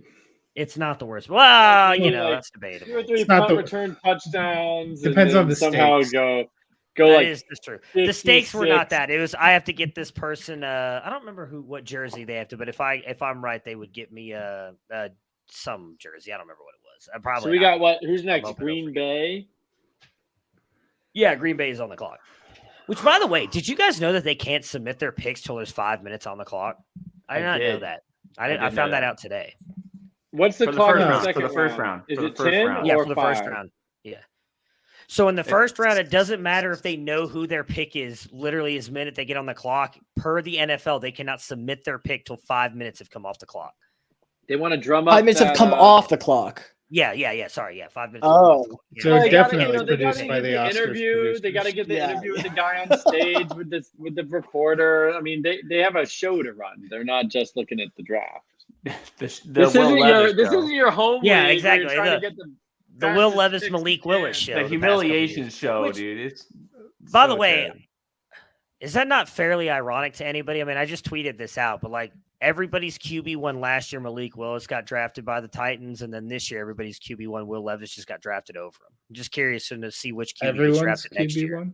I made definitely not everyone. Everybody that's apparently important that knows I football. made he was the their I made the QB1. joke earlier, Matt. I was like, damn, Will Levis is going to be able to beat Malik Willis this year? Is Yeah. QB3? Hey, I mean, it is one of those weird. guys It is is- going to be a Hall of Famer. How they got 2 QB1s on their roster?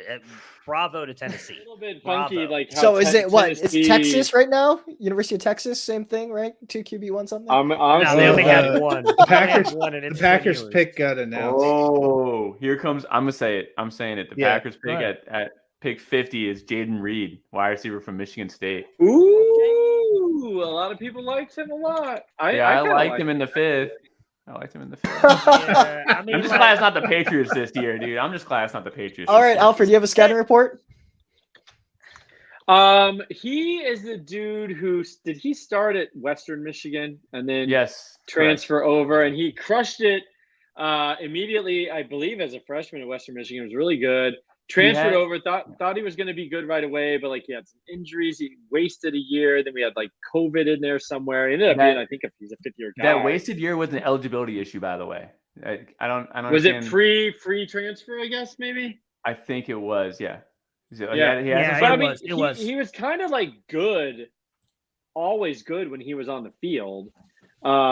Big Ten also had that weird COVID. They really botched COVID altogether. So like they had a weird season that year.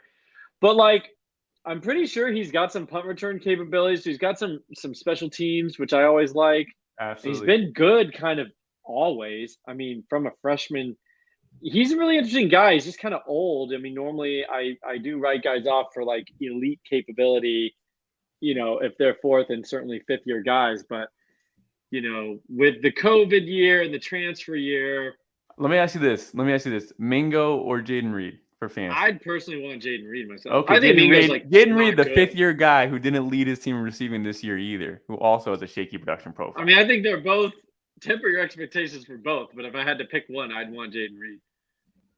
Is he not kind of redundant with Christian Watson? No. Yes. What? Yes, they're both I- field I stretchers. think They're he both is. deep threat guys. They're both soft. Yeah, he is kind of a deep threat guy for sure. I mean, I feel like Reed's hands are a little bit better, but like I think him and Watson are almost the same player. I don't get that at all. They Reed still- turns better. Reed definitely turns better than Watson. Watson's whole thing is he can't turn. So Okay, that's true. That's true. He does turn a lot better. The Miami pick. the I Dolphins like are in this. as well. Yeah, Yeah. they already. I already. What do we got? Mike, announce it. Just do it. Yeah, Miami picked cornerback from South Carolina, Cam Smith. So he was my outside corner 4 in this class. Okay. After the Senior Bowl, some people were saying, "Oh, Darius Rush has passed him." But here's the thing: Cam Smith made Darius Rush look bad. And Darius Rush was clearly cornerback 2 on that team.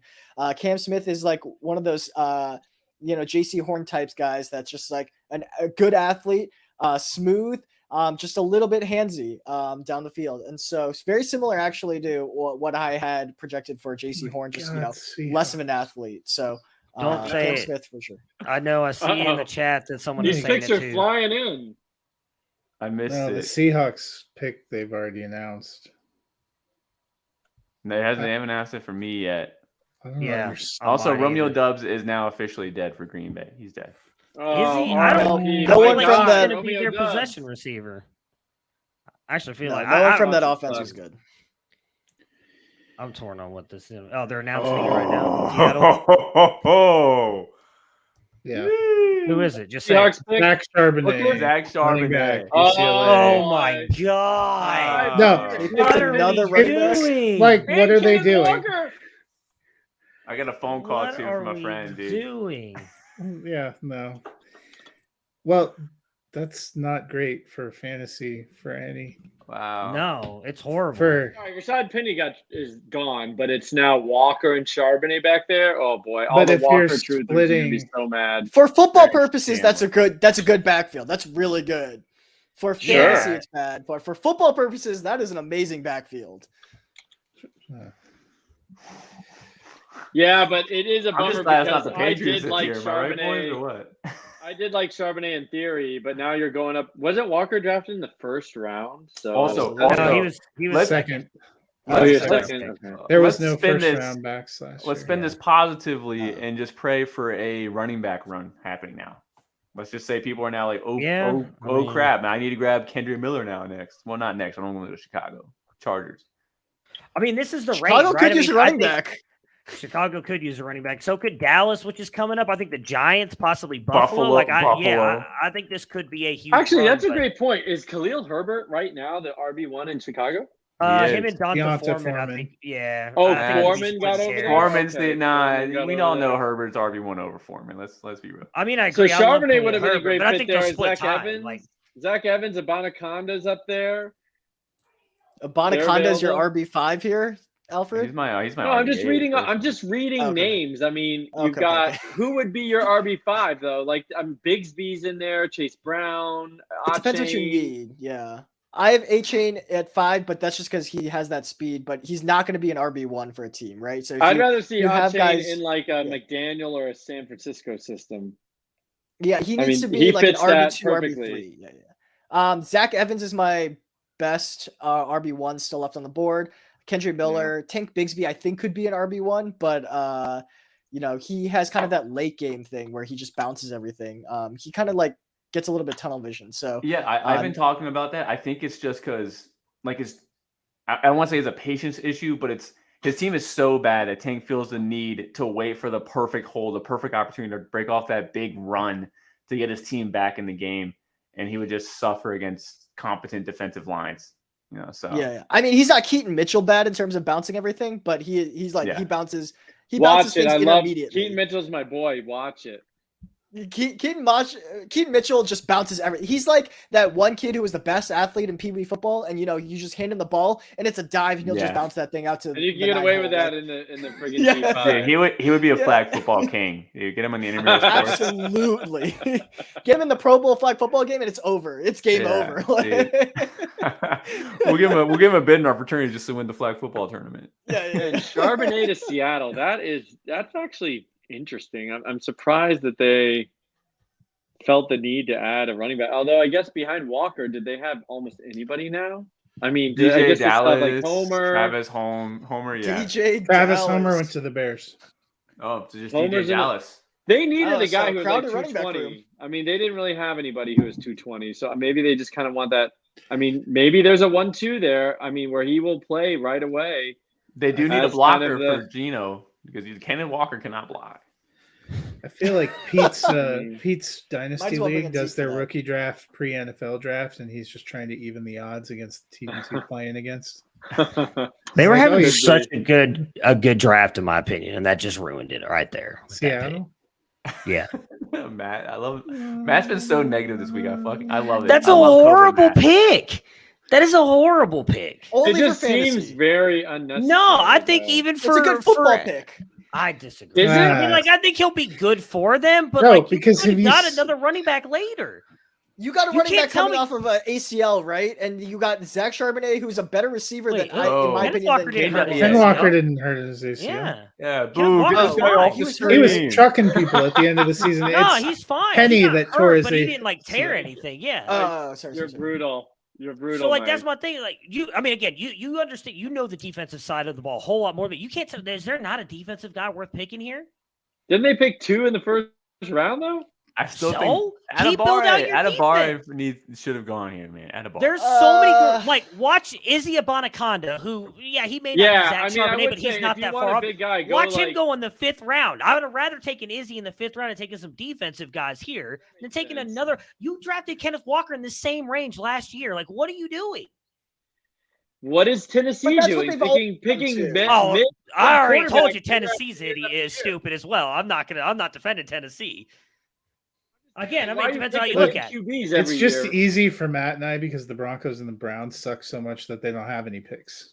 So we can just watch everybody else's That's not true. The picks. Browns have a second pick, don't they?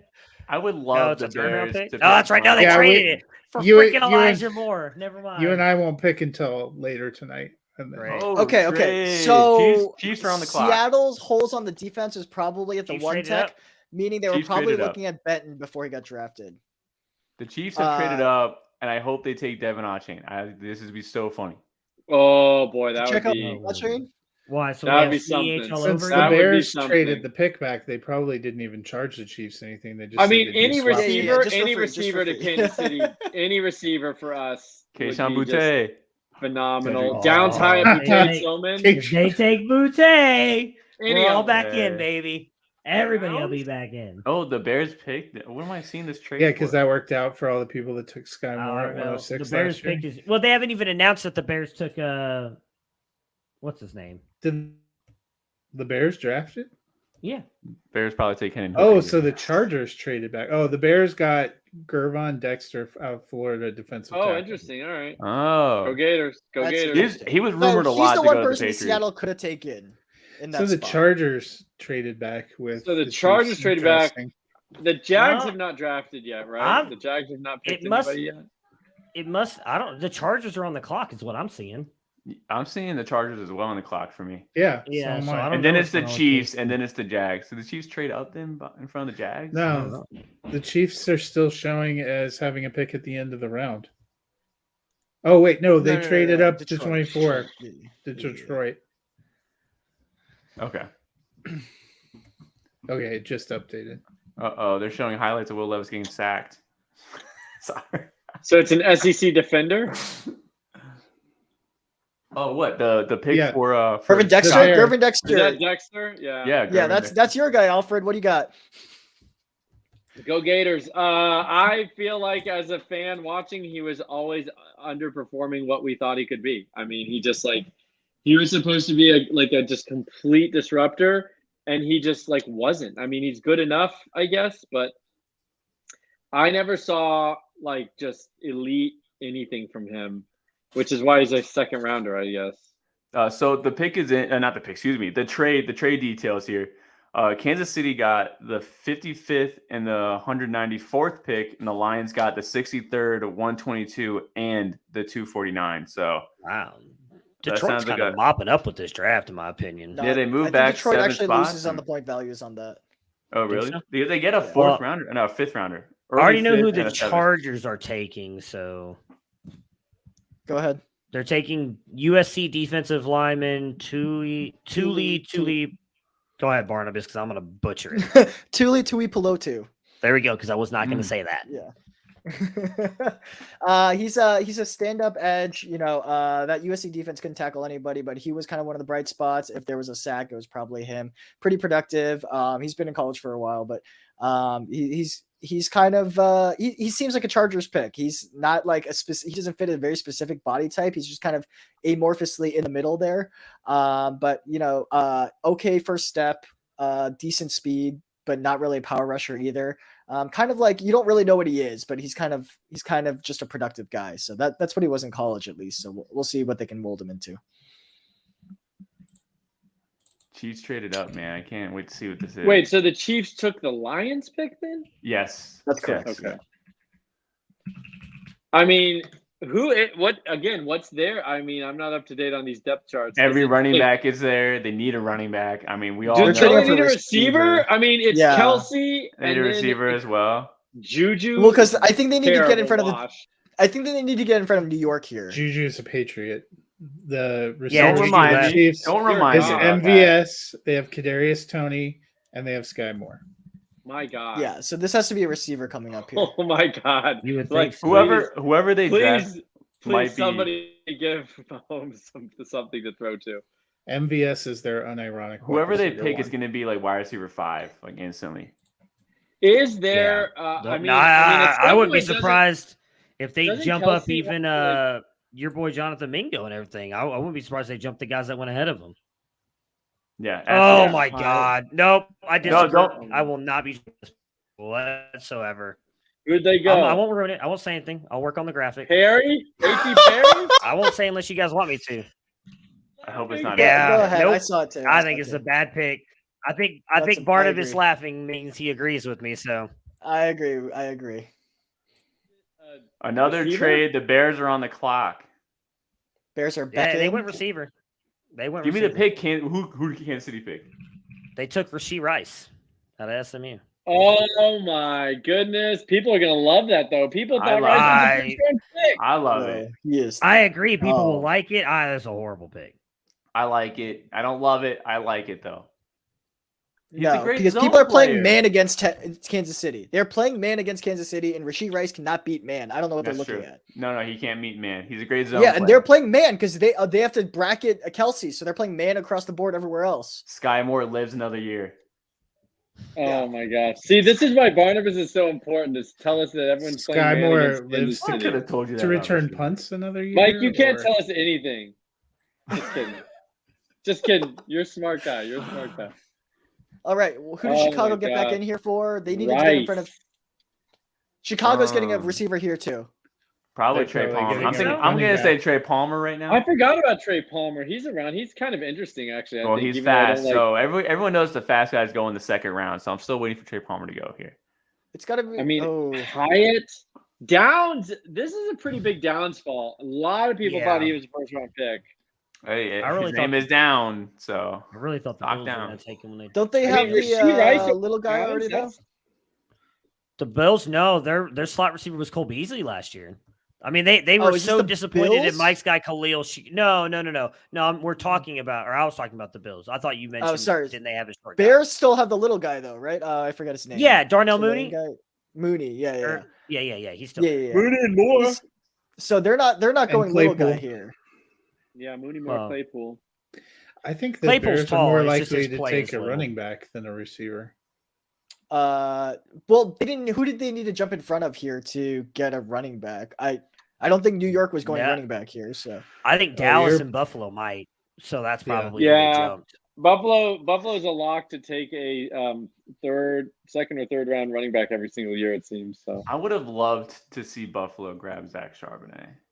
Oh gosh, yeah, I'd be all. I don't love in. Zach Charbonnet to Anything go other than the anywhere Seahawks. but Seattle. I mean, Zach Evans to Buffalo would be pretty interesting. And I'm not a huge Zach Evans guy, but that would be pretty interesting. Hmm. Man, Reed and Rice over Downs, Hyatt, Boutte. That Tillman. At least it wasn't AT pair. You guys had me going there. I really thought it was AT pair. That would have been I don't know hilarious. how I would have reacted to that. Someone give me a scouting report on Rice, because isn't he pretty much just like an Go ahead, deep Mike. threat? I mean, Mike seems to love him, so go ahead. No, he's a good zone eater. He's great in zone. He knows how to sit. I think he has a fine release. He's just not technically refined to beat man coverage. I mean, we saw that at the Senior Bowl. I didn't think he was good. The round one crowd was kind of weird to me. I never thought he was a round one type of player because he just can't win 1v1. But he has fine hands. He's a great zone player. I thought Well, he was. according to Barnabas, everyone's playing man, so this is a dumb pick. I agree. So here's the thing. Okay. Let me put some background here. Rasheed Rice played a lot of YOLO ball because obviously he had Tanner Mordecai thrown to him, right? So I think his 80th percentile potential is Michael Gallup. I think he can be better than Michael Okay. Gallup. I think That's there's pretty potential there. interesting. But 80th percentile, I think if he hits 80%, I think it's Michael Gallup. And so kind of this YOLO ball type guy where he'll find soft spots on deeper zones and he can get production there, but it's just we don't know what he really is because they were just forcing the ball to him no matter what in that offense, right? He was an incredible volume hog, that's for sure. Yeah. I So do- we don't know. I mean, he did not look good in Mobile, right? But Mobile is one-on-ones the entire time. You have a Yeah. guy in your face the entire time. He's not beating press coverage. He's not big enough. He doesn't have the best release off of that. But if you're playing cover 3 against him, he's going to find that hole in there. And so he has a good sense of that. So, but Kansas City, like I said, isn't the right fit for me in that sense because you're manning up across the board so that you can double, triple team Kelsey in there. And you're not scared of anyone else on that. You're not scared of Sky Moore. You're not double teaming him. So you don't really need Not to yet. put a ceiling on top of that. So Yeah, but Kadarius Toney, you're gonna have to double team Kadarius Toney. Go until he Gators. gets hurt 2 games in. Oh yeah, dude, you're gonna double Yeah. wrap his knee with braces. Yeah. I do have the Bears pick. If you guys want me to say what it is, Go ahead. Pick 56. The Bears select cornerback Tyreek Stevenson. Interesting. So Jacksonville trades down yet again. Yes. Yeah, the So the Jags Bears- got pick 61 Jacksonville and does not want to 135. draft anybody in this draft. Yeah. Dude, Are they getting future picks off of it though? Because if they're getting future picks, this is a good trade down. Because No, 61 and 135 is what they got for 56. so 5th rounder, early 5th, does Jacksonville need a that's gotta be in linebacker? the Is that what it fourth, is? late based 4th. on what we were talking about? Yeah. Yeah, that's right. Late 4th. You're right. But why did the Bears feel that they needed to jump back in To get to a get corner. a corner? They need everything. I don't know why they probably shouldn't jump anybody if they need everything. Maybe it's their best Oh. player on the board, so they just decided to jump up and grab him. Jacksonville just traded back in. No way. Oh my goodness. That's the Patriots did that and got 2 tight ends. I remember that year. That was such an awful Yes, year. and both of them like Dalton never Keene, right? played. Dalton Keene, Dalton Keene and Ossie, Devin Ossie. Ossie from Oh, another yeah. UCLA tight end. Devin Ossie, The other Ossie, one- baby. Neither one of That- them even ever played a down. I feel like they played a never few did. downs, but I think they Yeah. combined for like 10 catches total. both My careers. God, man, what the heck? How is that even possible? Hey, Bill redeemed himself this year by getting Christian Gonzalez, right? So that's all that matters. His draft the next year was really good too, and the reports out of New England were that his scouts straight up like outed him. Like they put their scores out the last couple of years and just proved that they've done better scouting than his own personal team. And then he's like, all right, I'll follow my own. I'll follow the team scouts more than I follow my own personal crew. And that was the year they had Christian Barmore in that phenomenal draft. And then I don't know what happened last year, but but it was a great draft after that. Oh, Barnabas Lee with the O. Yeah. What's up, Barnabas? I don't know. Actually, I don't know if this is confirmed. Oh, it is. Okay. Giants select Minnesota center John Michael Oh. Schmitz. Okay. I actually was kind of hoping the Patriots would get him. Our center is getting a little bit up there in age. We don't really have a John incumbent. Michael Schmitz is already up there in age too, but you know. Well, not as high as our guy, but he was my center 1, by the way, and he was your center 2, Barnabas. He was my center 1. I had him above Titman. He's been paving the way he made Mo Ibrahim look good. Okay, so Yeah. you know that's got to Yeah. count for something here. But yeah, solid guy, immovable force, plays the pivot pretty well. Great Not run super blocker. great in pass blocking, but like fine, whatever. That's not why they're picking him. Yeah, Because they're apparently picking him for Daniel Jones is a Saquon. runner. Yeah, and Yeah. Saquon. Man, but the Giants is a team that needs receivers pretty Yeah. desperately, right? I mean, what are we looking at next year? Isaiah Hodgins, wide receiver 1. Oh, hey, Hodgins, I Paris love Isaiah Campbell, Hodgins Richie coming out. James. Slayton? Is But yeah, Slayton still Richie- there? Slayton. They Slayton re-signed is- Slayton. yeah, They he is re-signed still there. Sterling Shepard. Who's still got the random guy that had a good one- year? That had a good like One 6 Dale games? coming Hodgins. back. Isaiah Isaiah Hodgins. Hodgins. Hodgins. Yeah, out of Guys, Oregon I State. bought a Hodgins like super Oh, wait, are you premium talking rookie about card for like James? $10. No, Richie And James. then when he Isaiah caught Hodgins. a touchdown in the playoffs, I Okay. sold it for like $75, and then he's not going to Nice. be playing in like They- 2 So- years. They did go get Darren Waller. So That's true. They do have Waller now, but And man, They did Oh, yeah. franchise I forgot Saquon about Barkley, so they Serious question here. If we don't see any running backs coming off the board here the next couple of picks, are we out on all these guys now? No. These deep classes do have third round hits.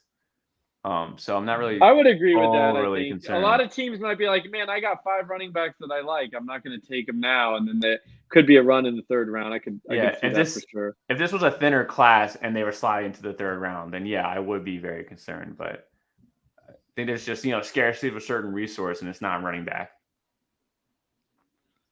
So Dallas is on the clock. Dallas, Buffalo, Cincy could realistically all go running back. So my short list for Dallas right now is Osiris Torrance, offensive guard, played at Florida this past Still year. available. Still available. Maybe one of the linebackers. I know they took a look at Drew Sanders. I would also look at a cornerback. Like maybe Corey Trice comes off the board here. That sounds early, but if Juju Brents goes, I liked Corey Trice like a hair's whisper better than Juju Brents in certain situations. So I think Dan Quinn might just say, "Hey, this is my draft. I'm the captain now," and take Corey Trice. So Corey Trice, Drew Sanders, and Osiris Torrance are my 3 names. Oh, the pick is in for the Cowboys. Should I let Barnabas? You want to find it yourself? Or I'm going to let you know for No, you live can go ahead. reaction Defensive purposes. Oh, I'm annoyed. The Cowboys select tight end Luke Schoonemaker. Ooh, they did need Wow. the tight end. They did need a We tight end, Not didn't they? need a tight end, but Well, they didn't need No one, 'cause team I needs think a tight end. I think Ferguson's kind of good. Luke Scooney. Man, I was really hoping they were going to take. I was really hoping they were going to take Zach Evans because I know a lot of Cowboys fans that hate him, and I'd have just loved to troll them all day long. So Jeez. I mean, at this point, it's looking like Pollard might be like legit at least 1 year's worth of just freaking I still 25 think touches. they'll take somebody. at Pollard, some yeah, point. Pollard doesn't need to be taking that. I They have- traded they have Pollard for Ronald a Jones. 2024 first. Super Bowl winning thinking I Ronald was Jones. slick. Yeah, Super Bowl winning Ronald QB or running back 4 for me. I think in his draft class. I love Ronald Jones. I mean, maybe they I like traded Ronald Pollard Jones for more a than other 2024 people. first, thinking that there was a good chance they draft Bijan Robinson or something, and he becomes basically completely worthless. But at this point, it's looking like you're going to at least get one, top 10, top 7, Pollard season. It may not continue for multiple years, but at this point, I think he's looking better and better as every pick goes off the board here. I for the can't believe Cowboys. it. How many tight ends have been drafted this round? 5, A lot. 6, 4. 4? We Jeez. talked about that on the Better Sports Show today. I said I thought we would see a lot of tight ends go. It's a deep And- class. Everyone's first round darling, Darnell Although- Washington, not taken yet. So I'll admit, you I was not we're expecting. 6 tight ends deep, and Maybe Rivers not maybe to the be one of Bills those will tight ends take that him so goes they can out. do the 3 tight end sets because we have the Ooh. wishbone in Atlanta and we're just gonna have the 3 I tight mean, why end not? offense They, from they the- already Yeah. wasted a pick on Dalton Kincaid. Why not? I waste was another one? offense isn't looking so stupid anymore after we're doing these tight end sets.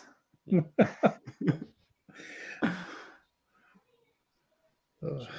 I think multiple tight end sets, if you've got good tight ends, can be a really nice schematic advantage. But I love You do need seeing to have Dallas dual Cowboys threat Twitter tight just ends. like melting down right now. They're acting exactly like Barnabas is right there, just sitting there upset. Oh, the Bills pick is Hey, in for you know me. what? Don't get too excited because your Bills- and my time is coming when I our mean, teams any leave a Browns offensive mark player in to the the bed Bills could be too. very fun for us. The thing is, the Browns have disappointed me for 30 years. There's really nothing they can do here in round 3 that's going to hurt me at this point. Oh, They're challenge gonna pick. accepted. Straight, They, so- they are can I, hearing this right now. can I'm I- seeing you. Announce this pick. Go ahead. For Buffalo? Bills pick. Yep, the Bills do pick a Florida Gator. It's going to be offensive line Osiris Torrance. Oh, that's a that good just pick. drives the knife right into Barnabas. Go Gators! Hopefully, I mean between Richardson and Torrance, maybe we'll get a Super Bowl ring for a Gator soon. Gosh, dude. They always take linemen early, Buffalo does. So just Richardson's a little patience. preemptive here, but yeah. I'm Oh. all in on the Colts. I'm going to be officially a Colts fan next year, no doubt in my mind. I mean, I'm just going to be all in on Anthony Richardson and the Colts until he just flames out of the NFL like freaking Jamarcus Russell or something. So you'll be a fan throughout September, is what I hear Yes, you saying. I'm going to be in. As long Big as preseason they are- guy. Big preseason guy. Dude, you know he's going to rip off like a 75-yard preseason run, and everyone's going to absolutely lose their mind. Yeah. It ain't even And have to then be a Nick Foles is 75-yard gonna run. start the Might then- be. Oh, I'm Nick saying it Foles won't will even start have to week be 1. that. It could be like Well, a you- 30-yard run where he makes like 3 30-yard, people yeah, miss, yeah. and Anthony Yeah. Richardson's better than Patrick Mahomes. He's going to get drafted as QB1 in some dynasty startups. So it's coming. Look, No, even I was if your tweeting today. quarterback can't complete a pass, it can still be fun. I had fun that Tebow season. I mean, I was on my knees in the fourth quarter For praying fantasy that purposes, you're praying that we absolutely could right. pull out a win. Dude, I had fun as a Patriots fan during the Cam Newton. Like I told my friends too after our third game, we're 3-0. I'm like, dude, if he rips off another amazing game, I'm buying his jersey. And then it was just all downhill from there. But I appreciated the experience he gave me. It was a roller coaster. I mean, there's no doubt for fantasy purposes, running QB, it does not matter if you can throw if you're running QB. I mean, Tim Tebow had like 75% of his starts were QB1 because it just doesn't matter at all for fantasy purposes, the way the scoring is. In my Superflex league, I made it all the way to the title game. I had him and Michael Vick Yeah. when he was. It doesn't on the matter at all Eagles. for fantasy. I mean, yeah, you can argue like real life, wins and losses, but for our purposes, who cares if they can throw the ball? It really doesn't matter. I mean, for real life, it matters. But like you got Jalen Hurts and his development. I mean, I do not think Anthony Richardson is a lost cause by any stretch of the imagination. I'm happy to take a shot on him, given his athletic upside. it may not pan out, but I think do- he's got better pure arm talent than Jalen Hurts. I do have the pick for the Bengals. You don't have to wait. I'm Unlike not even watching ESPN, let's TV. go. I'm not Okay, even all watching right. The TV. I'm Bengals just- select Michigan cornerback DJ Turner. Okay. I don't have a. They do a need to defensive- reload on secondary because they saw a lot of their pieces. I'm surprised they didn't try to get a safety though, considering they let both of theirs go. I'm not a huge fan of DJ Turner. Really wasn't in my top 15. Huh. So this has been. I mean, we're probably 15 CBs deep already, but I don't know. I wasn't a big fan. 15. You think we're 15 CVs deep? I don't think so. It's, I I don't don't know. think It feels so like a either. lot. It feels like a lot. Hey, you're muted, Barnabas. I got your ass this time. Barnabas, you're muted. I got you. Yeah. That was the 9th corner off the board. DJ Turner was my slot number 2. He's just speed. He's just a little small, but he's fast all the way. That's true. They do have Dax Hill. But yeah, maybe Eli Apple finally sees fewer snaps. Maybe they. We won't get an Apple a game. No. He still needs to see the doctor every week anyway. So, but yeah. Going back to the Cowboys pick real quick, I had Luke Shoemaker as my tight end 9, just for frame of reference here. But he was the 5th tight end off the board. I got Durham higher than him. Darnell Washington I higher do. than him. So you didn't think they needed a tight end though? You big. I don't think any team needs Ferguson tight or ends. Henderson. Okay. That's I number just one. I thought don't you think any liked team one of needs a their tight tight ends. That's so funny. But I do think Ferguson and Hendershot are good enough. And we also have what's his name? I forget. Sean McKeon, the other Michigan tight end from way back when. I think those are completely sufficient. You can go into a season with those 3 as tight ends and you'll be fine. Because the fact of the matter is, on principle, tight ends take 1, too long to develop. Because 2, you need to draft blocking guys and then teach them how to catch. You can't go the other way around because catching guys are just too soft. They don't get the mentality on how to block. It's just really tough for them. And number 3, the fact of the matter is the marginal benefit of a tight end in round 1, 2, or 3, or even 4 is basically not higher. They're like the difference in means is not higher than anyone you take 5 through 7. So you might as well just wait until rounds 5 through 7 to grab someone because the marginal benefit statistically is basically the same. And so, like on principle, there's no point in drafting a tight end rounds 1 through 3 at the very least. So you're not going to take Luke Schoonmaker in the first round of your rookie draft? I don't know that I'm in any rookie drafts this year, but no, he's going to take a while. He's more of a physical specimen than an actual player at this point. So Philly, Detroit, Jacksonville. Dude, that's the 3 teams left in the second. I mean, who's going to take Kayshon Boutte? I mean, I don't know. Well, the Jags are up now. Then Philly, Detroit. I don't know if any of those teams are necessarily going to take a wide receiver. And who does Jacksonville have in the wide receiver room? they have Calvin Ridley. Calvin Ridley. They have Christian Kirk. Ridley Kirk. Zay Jones. They signed a bunch of people. Zay Jones. They have somebody else too. I still think you could take a guy here. But yeah, immediately, I mean, they've got Ridley and Oh Kirk. man, I got the pick. And they just re-upped Ingram too, right? I got Go the ahead. pick. It's it's a tight end. Oh, Kraft. It's a tight end from Penn State. It's a Brenton Strange. Bretton Strange. That was quite a strange Okay, pick well, they had that's- there. That's For the that's worse Jaguars? than Shoemaker. So Yeah, the Jaguars. I guess I feel like there were people that had this guy Tucker Kraft or whatever as like their TE1. Obviously, NFL does not agree. Are we on like TE7 and we're still in the second round? That's another point for me, Yeah. by the way, in my contest against Jeez. Corey. I don't really understand them. They just made they franchise tagged Evan Ingram and were making a big. I thought they. That's just one signed him year. to Oh, that's right. No, I that's think right. they did a.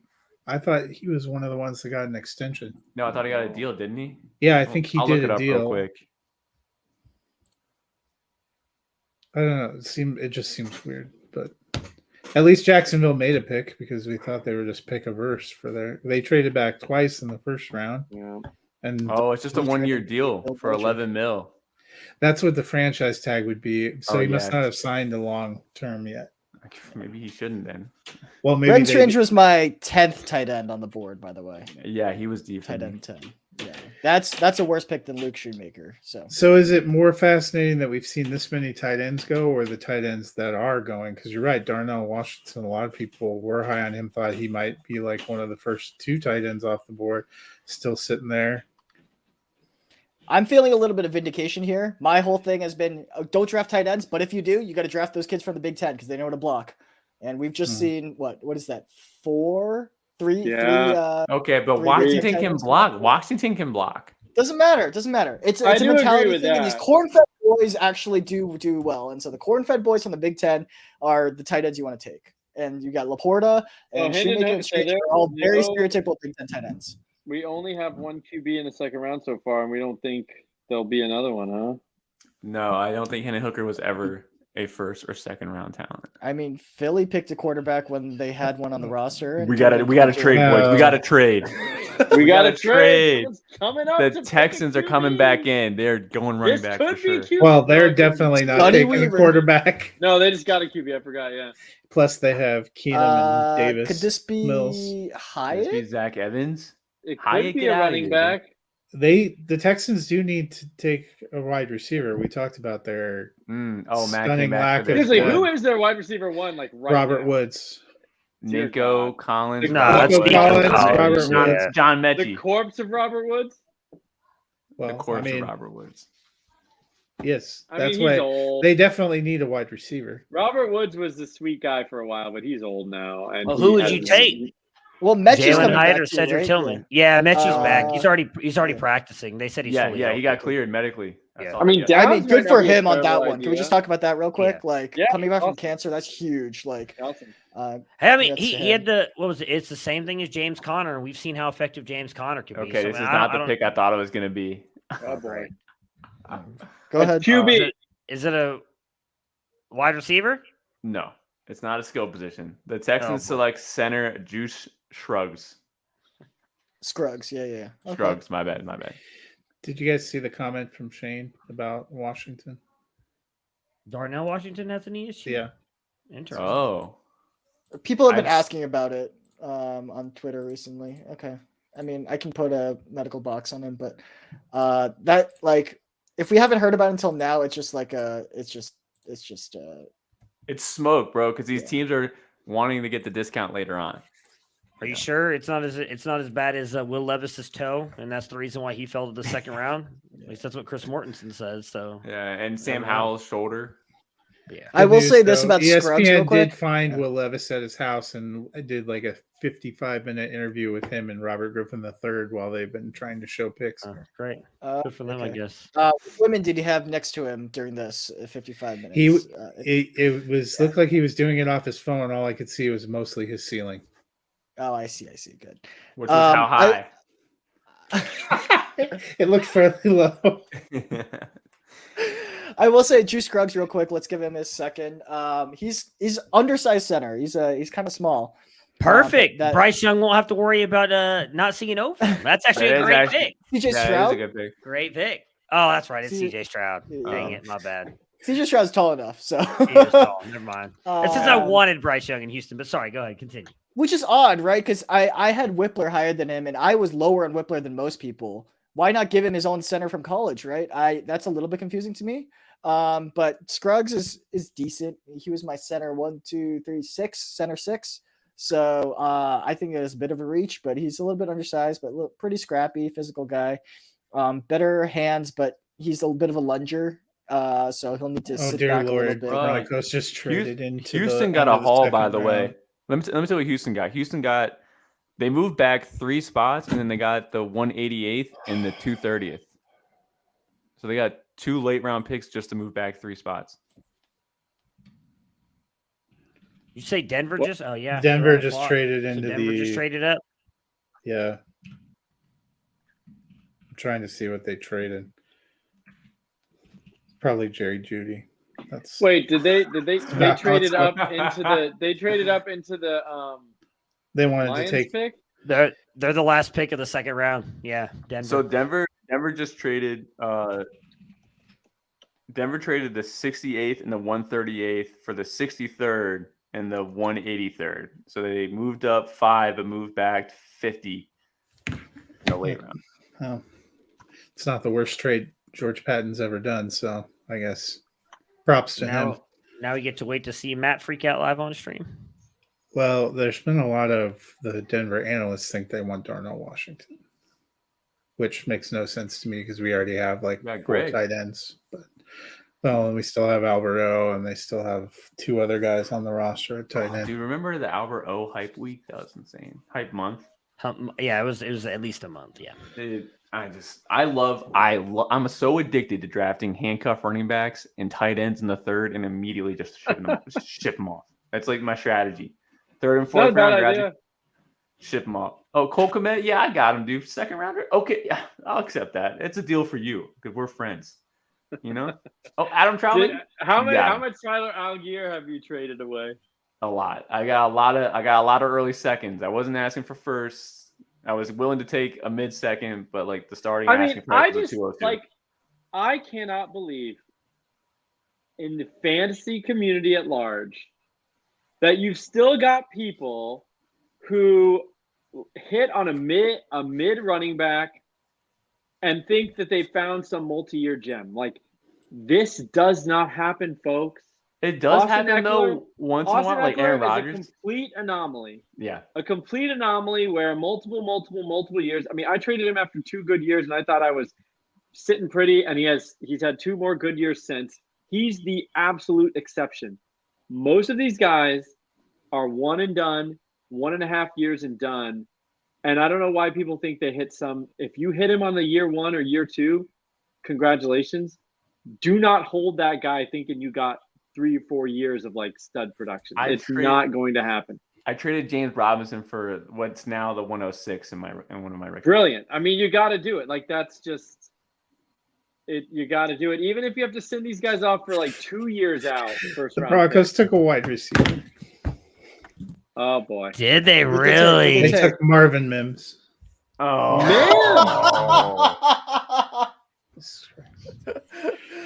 Wow. I This like is- Marvin Mims, but No, how does he Not fit there. into the Broncos right now? Yeah. behind KJ Hamler probably. Yeah, that's So odd. this has got to spell the end for either Sutton or Judy, right? I mean, they've been trying to No. trade him, have they No, not? bro. No, I don't. I really mean, don't they say they're not, but who's to say? They have That's Tim good. Patrick, they have Hamler. They also went and signed a couple of his receivers from New Orleans, which I forget. I'll have to look at. I don't know. Maybe they're just going to play 5 wide receiver sets. I'm of the mindset this probably does kill KJ Hamler, but I don't think I don't see a reason for them to move off of Judy and Sutton. They just have different skill sets. Oh, I mean, I Well, agree with you. I They wouldn't do did it, not but pick up the 5th-year option for Jerry Judy. So. yeah, Oh, and I didn't know they've that. been talking about trying to trade one of them for like the past 2 years. It feels like so. Yeah.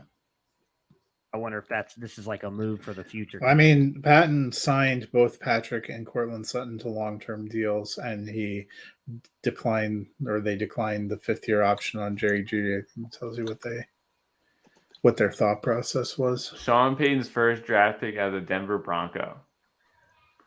Marvin Mims. What a tone setter. What a tone setter for the Broncos. Tone setter.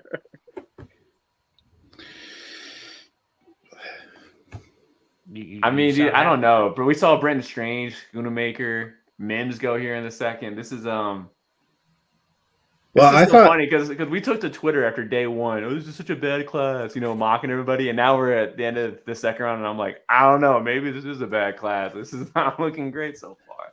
I kind of thought that Denver might have traded up to get a running back because there's still some concern about when Javonte is going to be available. And even though they got Samaje Perine, I don't know if I want to roll in with Samaje Perine and Tony Jones as my only running backs for potentially a month or a month and a half. I mean, Yeah, so I'll give a little player profile for Marvin Mims. Someone can say their own after me. But Marvin Mims, 5'11", 183, had a phenomenal combine. The position he played at Oklahoma, where he had a 1,000-yard receiving season this past year, was kind of a stretch slot type role. He was definitely a deep threat. I think he saw close to 50% of his targets past the 20-yard, like 20 yards deep. So that was where he made most of his money. Now, he played this role for 2 separate coaching staffs, which I thought was interesting. So that's kind of where he's pigeonholed at. I don't think he's really super athletic, but he does have really elite ball tracking skills. He's got really good hands, but I don't think he's like anything tough or physical as a player. And for these undersized guys who don't come in as like uber athletes on the field, I'm a little bit worried about their ability to translate to the game at the NFL level. Now, again, let me just reiterate, he had a phenomenal combine. That's in a tracksuit, and I care more about how they look on the game field. So, Marvin Mims here, probably starting slot. I think Hamler's done. Probably starting slot. well, but with Patrick and Sutton healthy, Judy would have been the slot receivers. I still think it's Cortland and Judy 1 and 2, or whatever, how you want to mix it. I think Judy would on Cortland too. I have to be honest, as somebody who watches all the games, Tim Patrick's still their best receiver. Not after that injury. He's 28. I mean, I they don't care. paid him though too. He's still the best Yeah. receiver. He's the only one of them 3 that has consistent heartbeat also.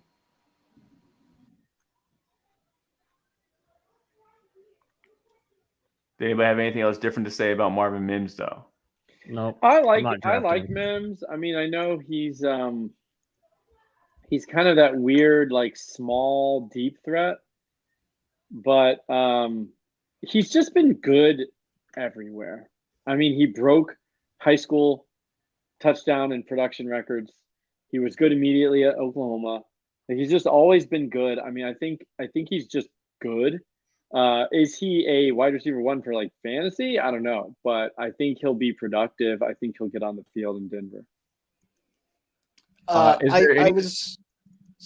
was grading the mock drafts contest, but I just got to hop in and say Marvin Mims is one of the weirdest evaluations I've ever done as a wide receiver, considering he's small. He was easily the smallest wide receiver in that core, but also lined up inside outside, but did like 70% of his damage from the slot, but it was always on deep routes. So it's kind of like this weird thing where he only does really one thing. Small, very weird. Yeah. Yeah. He only does one thing, but he's also not particularly fast. He has decent ball tracking, but it's not like a speed thing. He's just getting open because people forget to cover him because he's so small down there. So I was pretty low on Marvin Mims, all told, but it's just a weird evaluation. I don't know what to do with him in the NFL, and I don't know what kind of role he really fits because, okay, we'll call that Oklahoma system. What does that mean he's good at? Because he wasn't open, and there was a reason why 70% of his production came from the slot, even though he lined up more on the outside if you look at his alignments by snap count. I do want to say this, just like off my personal evaluations. I had Mims as like a 4th rounder. I've had Jaden Reed as a 5th rounder. This has been a very weird draft. Usually 1 or 2 of those guys in my evaluations slide up, and 1 or 2 of those guys slide back in my evaluations. But this has been a very weird group here. I would rather Marvin Mims than Jaden Reed personally, though. The good news is Denver traded up to get him. So yeah. Where'd you have Tillman and Hyatt? Because I'm honestly kind of surprised they're both still on the board. Tillman's down. my wide receiver 5. I thought he'd be a 2nd rounder. That's the one that's sliding for me. And then Hyatt, I thought Hyatt was going to go in the 2nd, but I also thought he had a day 3 skill set. Yeah. But and Downs still hasn't gone either. Yeah, that's interesting. Another top 50 guy for me. So yeah. Palmer. The I mean, pick there is were in people for thinking pick 64. There were people thinking Tillman was a 1st-round pick. Well, I thought he was a 2nd Zach round, Pickens. early 2nd, but yeah. Zach Pickens, though, defensive tackle from South Carolina. We interviewed him at Mobile. He was the only guy that I think we asked when we asked what he was like all-season training program was, and he didn't have an answer. So we were pretty positive he wasn't doing any training at all whatsoever. He just decided to show up. So that sounds like a bear to me. So good luck with that one. Yeah, he had no off-season training program. He's just like, I just, the usual. And I was like, okay. You sure, man? Because that guy over there's got like a personal trainer. He's going to like Arizona with so-and-so Hall of Famer from the 80s. Like, so it really wasn't encouraging. But Happy for him. That was the best analysis of the night. Sorry, yeah. Just being honest, dude, someone dropped Lane. I see we have Eagles on the clock back to back. Are there any Georgia defensive players left for them to take? Nolan Smith still on the board. No, No, they took Oh, him. my bad. I'm so sorry. Michael. Hey, so I have an announcement. If we have a quick second that we're just kind You're of engaged. filling. You're pregnant. I have the final results for the mock draft contest for 2023 for Campus to Canton. Do we want to make that announcement now, or do we want to wait on I that? really Yeah, you want can to do put that. in the sheet. So yeah, I don't know if we still have him in chat, but congratulations to Shane Whited for winning the 2023 mock draft All right, contest. Congratulations. Finished with Hey. 132 points. Out of 63 picks, he predicted, what is that divided by 3? 39 picks. I did that wrong. Anyway, Shane, if you want to turn in that jersey to me, I'll give you my job. Straight trade.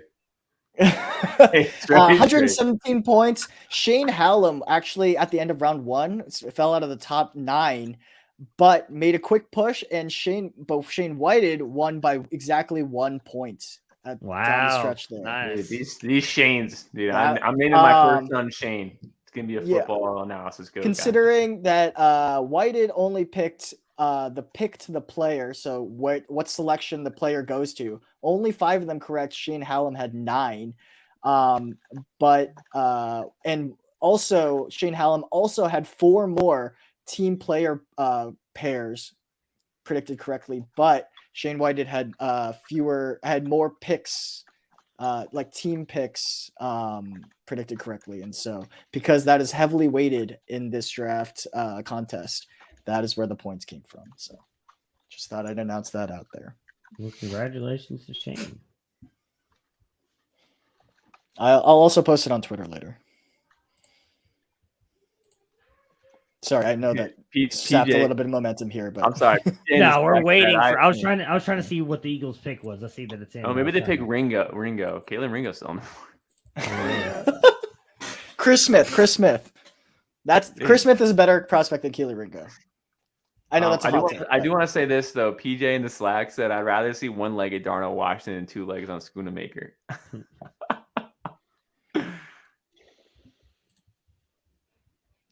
No comment there from me. I have no idea who this pick is. It says pick is in, and I'm like refreshing my phone. To Yeah, that's what I'm trying. I'm trying to figure out who it is, and it's not saying. Hey, give it to me. We got Denver. Oh, Denver's already back up on the clock. When's Cleveland picking? Pick 11 in this round, so 74. So Hey, Denver's up. You don't have that far to go. I'm looking at like landing spots here. What do you guys think about Josh Downs to the Titans at pick 81? At pick 81. Because they're gonna pass the ball all of a sudden. Yeah. They have 3 quarterbacks. They throw more than the Bears do.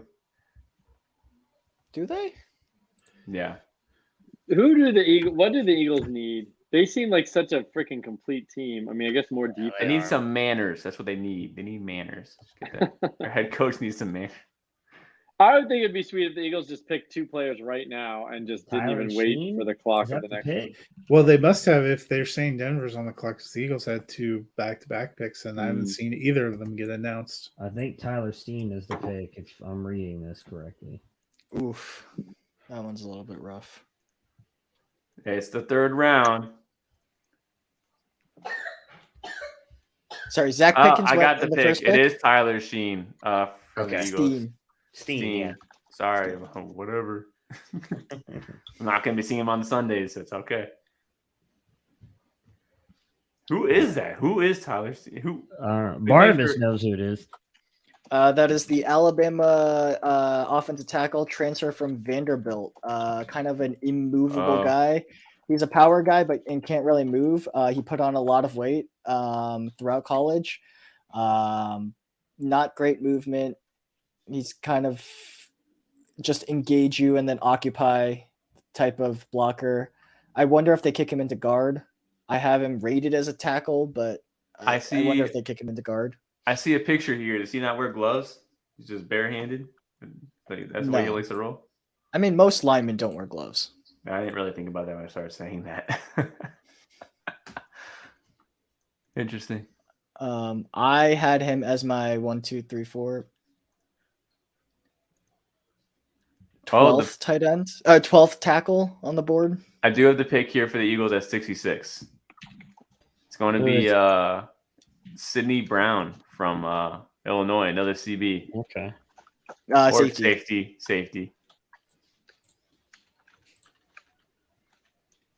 I have no real Sorry. analysis on him. We saw him at the Senior Bowl, and I never thought any of the safeties were real special, except for I did like Jay Ward and the Boise safety who's still on the board as well. I thought he was Dale okay. Skinner. Yeah. He didn't look good, but he looked big. Sidney Brown. All right, so this is Chase Brown's twin brother. So he got picked before Chase. Bummer. Yeah. This is the Canadian twin brothers from Brown brothers from Canada.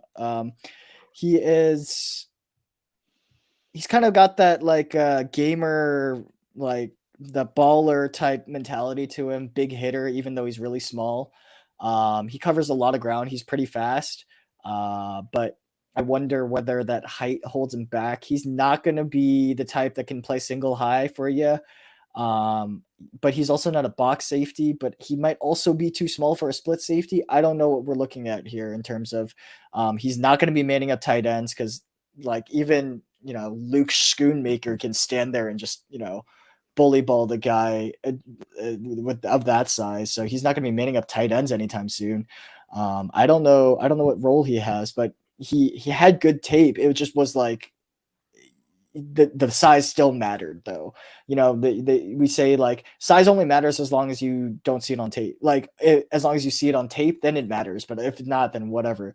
You saw it on tape, but like also a lot of his plays were just kind of not ones that necessarily like he wasn't put in situations where he was going to struggle because of his size.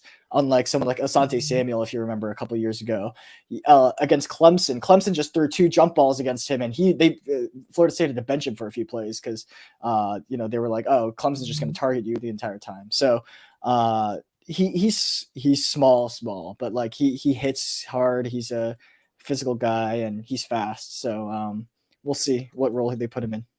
I do think size matters more than what you think, Barnabas. I think you can project. Like some guys that make it work at the NFL level, like that's fine, but can you still do it at the NFL level? But he's a safety, so that's fine. But like for other positions, I think size really does matter more than people think. This dude from the Eagles, is Eagles fan, has silver on his face for 2 days in a row. He does that at every game too. Oh, the same dude. Like does he? Yeah. Does he go to work afterwards? Like, does it come off completely? I don't know. That's what I'm worried But about. he does it. He's a well-known Eagles fan. There is. Oh, the pick is in for the Broncos, Matt. Matt Fox, who are we feeling here? Matt, you want to take a stab at a guess? You want me to let you know who it is? Oh, I already saw it. You should be excited, right? They take linebacker from Arkansas, Drew Sanders. Don't people think he's good? He doesn't know how to play football. Well, that's a ringing endorsement from Barnabas. Well, that's not great. That's not great. So I'll give you the scouting report. He's a converted edge from Alabama. So, but he's also light. Like the part of the reason why they couldn't leave him at edge was because he's like something like 225 or something. He is small. Yeah. He's tall though. He's like 6'4". He's just like very skinny, but the numbers don't lie in some sense. He was like one of the top sack getters in college football this past year. So that edge background shows up when he blitzes.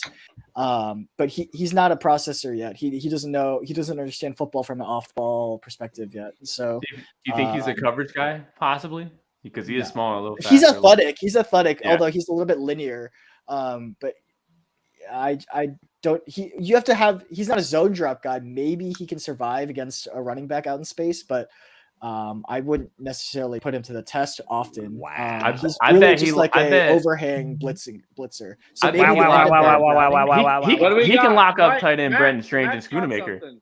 What do you got, Matt? The next pick. It's Go already ahead. been announced. Do you want me to say it? Do you want to Yeah, wait? just go. Just The go for it. Detroit Lions have taken Hendon Hooker. Oh, third rounder. I mean, Anything, but it's fun. Guess who's winning that contest against Corey? I think I'm like 8-0 right now against Corey on that shit, right? What did Corey think he'd be higher pick? Yep, because he went with the hype. Stop. He's He went with the already hype. dead. He went with the hype. He's already dead. Poor Corey. He's such a nice guy. I don't want to root against him. Man, dude. 1 second round running back, and now we're just like in third round. So basically, this deep class. I know we talked about it. The depth maybe is what pushing these guys to the third round, but starting to get real questionable now. I For don't your think you want fancy- any of these guys at this For your point. Tony fantasy Pollard was a draft. fourth rounder. I'm just saying. I guess that's I mean, fair. people thought Zach Evans was like RB1 in this class. Well, no, not RB1, but RB2. RB3. RB2. A lot of people thought RB2. At one I point, guess there's only been 3 running backs taken, so any of these guys. Okay, could so be let me ask 4 this at worst. question then. At that draft capital, you're expecting Gibbs to be an every down back? And an RB1, like clear leader of the committee? No. I think you could see 12 to 15 carries and 5 receptions type situation, Yeah. though. I think now you can safely assume he has that Austin Eckler workload. Yes. that was like the ceiling hopeful, but you're getting drafted that early, that type of investment. You need to I be think very involved. I think that's what you got to hope for. No, are you getting 25 carries? No. Are you getting 30 carries? No. But you're getting Austin Eckler.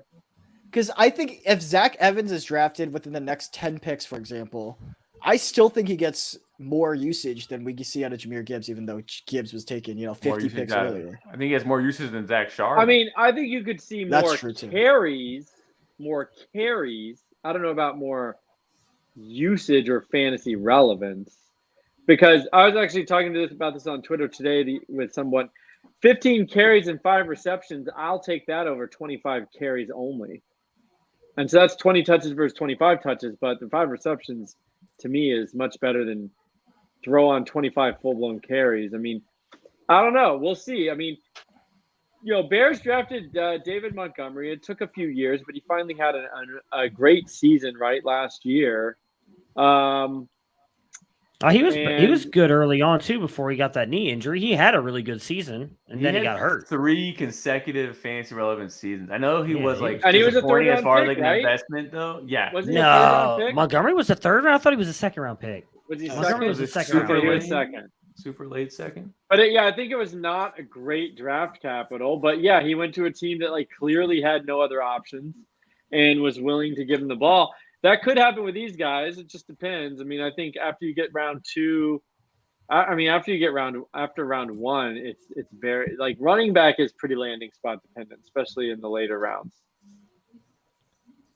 All right, so I mean, we got to talk about Hooker. I know it hasn't really been announced exactly. What do we think that the Rams? I mean, Does it sorry matter? to steal your thunder. Where are the Rams in terms of team building though? What the hell are they even They're doing? completely collapsing for Caleb, and I think that's the exact right thing to do. Probably would be the right thing to do. Yeah. But Hendon Hooker, 6'4", 218 pounds, quarterback from Tennessee, only was asked to read half the field most of the time. But not saying that he can't do more, but that's what he was asked to do. 25 years old, developmental guy that's already on the older side.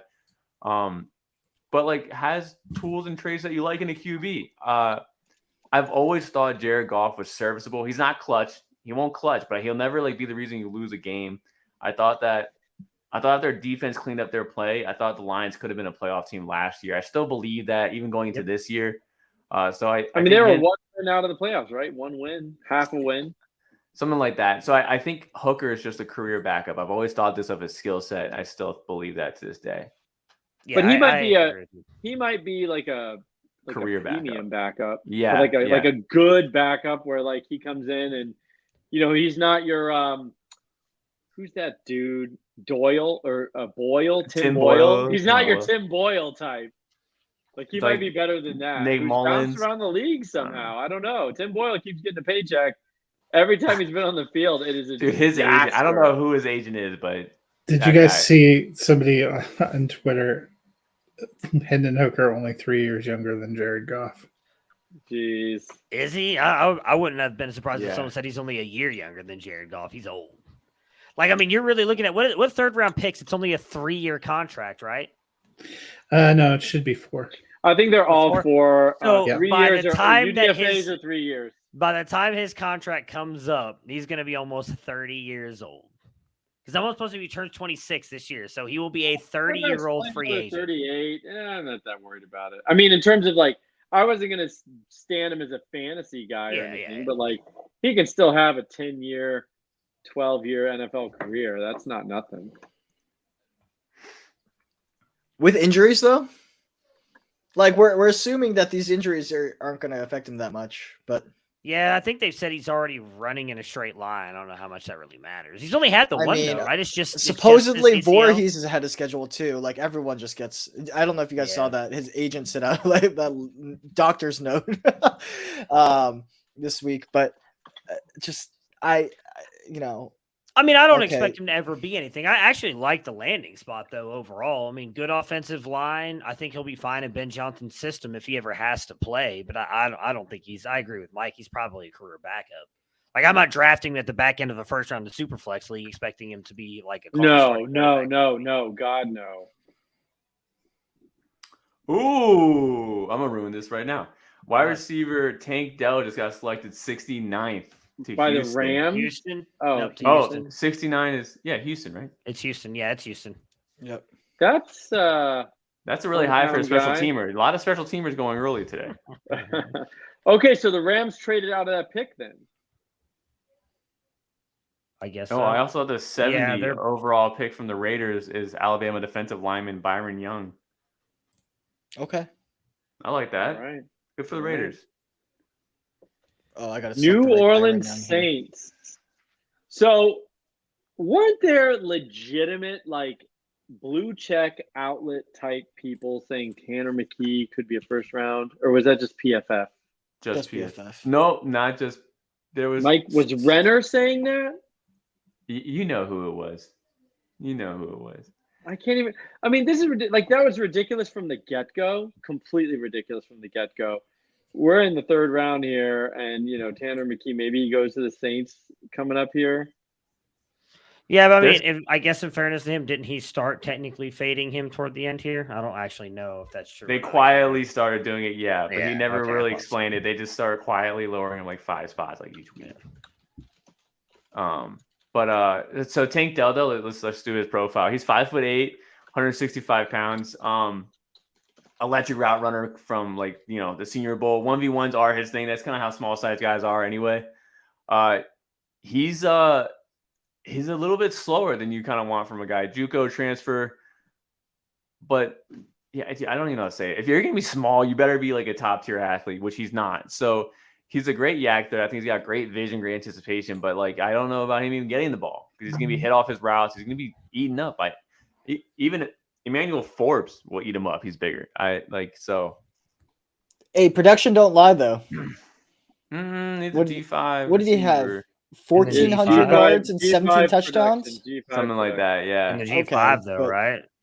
Yeah. I Uh, mean, still. Yeah, look, that was not a good offensive line, and he was still getting deep passes. So, I'll wait and see. But yeah, I mean, he's 5'8". I was just trying to play devil's advocate here. He's small, good route runner, good sudden. He has one of the best diamond releases in the class that I saw, and so. He's got good footwork. He's short, so you got to have something. It's not the foot speed. 'Cause there's this one clip against Cincinnati in 2021 where he just gets run down from behind by Sauce Gardner. Like Sauce Gardner starts about 25 yards behind, and he catches him in about 50 yards. It's only like a 57-yard gain, and granted, it's a long run still, but he just ran out of gas, and Sauce just caught him. From I will way say, I mean, downtown. Dell over Tillman, Boutte, Hyatt Downs is pretty interesting. It's People killing. love Tillman, and I mean, personally, I'm not that smart. I just take the thresholds and say 5th-year senior, get out of here. So it's like, but people love Tillman. He's still there. Boutte, I get it. The athletic testing and the weird college career. Hyatt Downs, that's a little weird. There's got to be something going on with Downs, right? Like we have to be officially worried at this point. Man, Like he's- injury or off field or what? I don't know. It Mike, is hit the bizarre. private chat. I mean, Mims, Reed, It's my Rice. wife.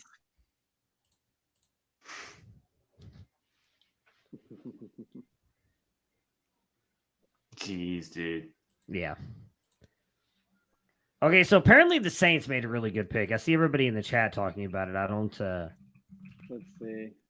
I'm trying to find something real quick. So Let am me see. I. Oh, that is a good pick. I like it, Mike. I think you're Go gonna ahead. like it. Let me know if you see it.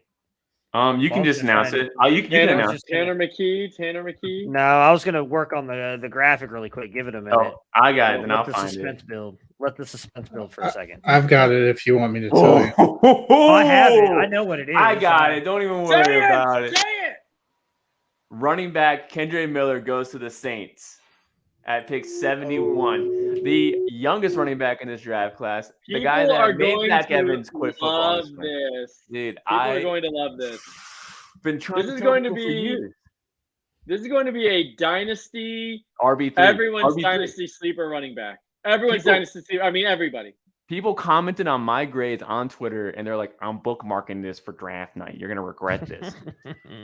Dude, I'm about to. All right, I'm about Mike. to yodel No, on but people Twitter. are going to be like all over. This is going to be everybody's sleeper pick because Yodeling. Kamara's going to maybe get suspended or whatever, right? So like people are going to be Yeah, all over it this. sounds like he's all gonna over miss this. at least anywhere from 2 to 6 Uh, games is what it sounds Bro, like. I'm He's about- Is definitely he getting more this Pierre suspension. Strong or more Mark Ingram? He's more Kendre Miller is what he is. No, give us the scouting report. He's more Deuce I think he'd be the McAllister. Mark Ingram role. Yeah, probably more Mark Ingram. He's got But didn't workhorse they size. He's got just workhorse sign size. Jamal His Williams? vision's very good too. I think he's got excellent contact balance. Now, people have noted that when he does get hit, he does lose his balance, but find a way to keep going. So he probably has to clean up his contact balance, but he definitely gets the basics and the gist of it. The fact that he's his size too and has really good like vertical like movement, like he does a really nice subtle dead leg, which has been really nice. Like it's those subtle movements I think really separate your average running backs from your elite ones. When guys can make these subtle movements to make linebackers move and just manipulate defenses, not having to make a big show of it the way some guys do. Like Chase Brown has to do a full stop and a stutter step and then pick back up. He gets it done with limited motion, which is kind of key, I think, in the NFL. Oh, absolutely. Limited motion's always key. That's key for me recruiting guys. I want to see as little effort as possible to make something happen. I don't want to see guys needing to do all sorts of stuff to Where'd you change get that weight direction. from? Where'd you get that weight from, Matt? He's Oh, that's 215, what's baby. listed on- Is it? It's what's listed. I just I pulled just it up looked what him was up. It listed. said 215. Like, Last I knew he was on 215 as NFL.com. well. Okay. So Where does he rank for you now on Dynasty ranks though? Like where does he RB come in for this class? Is he for the 3? class. Yeah, he's 3 for me With for sure. Charbonnet going to the Yeah, mad spot. Sharp's got to be 4. I had them graded out the same. I actually had Kendry higher, so anyway, so that works out just fine for me. Like by like a handful of like hundreds of points. Yeah, he's 3 for me. I think he's a back of the first round talent now at this moment. Okay. wow, look at this, Mike planting his flag. Yeah, I planned this flag a year ago, and I said it even on our last episode as well too. I think we did a mock draft, and that's where I took him. I took him at the 110, I believe, saying that he was the Wow. RB3 in this draft class. Look at you, looking smart now. Thank you. I mean, if Kamara's suspended, is Ingram on the team? Is he going to like be on the No, team? they this year? signed Jamal Williams to a That's Jamal right. Williams, Right. who's- Yeah. I mean, journeyman, like the guy who's like on the Redskins. Yeah, and the some other Jamal I teams. hear is Jamal I like you. You know. the guy who scored 17 touchdowns last year. Oh, Jamal. Is that Jamal Williams? Yes, Yeah, from Detroit. Naruto Jamal I'm thinking of Williams, John. yeah. Maybe I'm thinking of a guy. There's a Jonathan Williams. Who's There's like a on the Jonathan Redskins, Williams right? who's never done anything. Oh, Jamal Williams. Yeah. That's a road. That's a barrier for sure. Yeah, Jamal Williams. Yeah. Yeah, I guess he'll be their starter, but Miller will be the 2-back, I suppose. We do have a trade for the 73rd pick. The Rams trade the 73rd pick to the Giants for 89 and 128. Maybe the Who did the Giants will Cardinals actually take? take a wide receiver. Cardinals must have drafted. The Cardinals, it hasn't shown their pick yet. Okay. Although on actual draft coverage, it looks like they've decided that they don't care about what's happening anymore. They're just interviewing I got the pick here. TV stars. With pick 72, the Cardinals select cornerback Garrett Williams from Syracuse. Okay. It's a little high, but compared to the guys listed already, but Yeah, it's a good pick. I like it. Anybody else feel like this draft is like actually very quick? They've been just kind of flying, which is good for Yeah, me. they've been chugging along. Tonight, Giants are coming up for last this year, night though. was Last night was a little. I was just hoping we get to the Tillman? Browns pick before I have to jump off here. But it doesn't look like that's going to happen. no, I do they should be wanna- coming up right here. They're only 2 away. I got to jump on somebody else's stream here in like 10 minutes. You might get We in might there. get in 10 minutes. Giants are coming up for Tillman. Yeah. Tillman or Maybe. Hyatt. It's one of the Tennessee guys. I don't Or think they're coming Downs. up for Do we think Downs is just No, like because they like Shepard in the undraftable? slot, even though he keeps tearing his They're post- ACL. Posting in the chat, Giants with an exclamation point. So I'm assuming they made a good pick. or at least a fantasy relevant pick?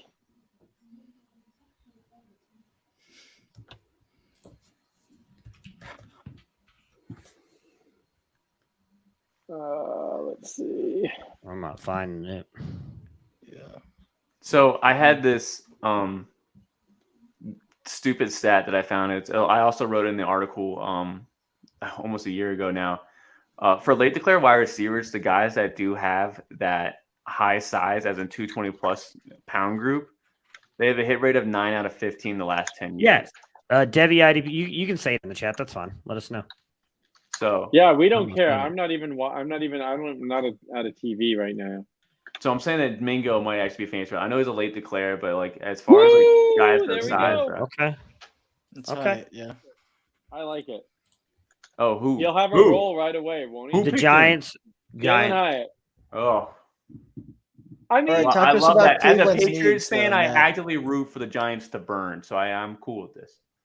wait, I mean, let's just talk football, not necessarily fantasy. I mean, he offers something that they do not have, They can get which I that think is same- interesting. But they can get that same skill set from Tutu Atwell, who was like cheaper. Any of these small guys that are fast that wash out, they can pay them to run Hyatt's 6 feet. interception routes. Yeah, but yeah, I Hyatt's mean, I not think that small, Hyatt's a though. little He's a bit. field stretcher, though. Like, that's his He's- role. he's His 6 role is feet. just a field stretch, not to No, be he's 6 productive. feet.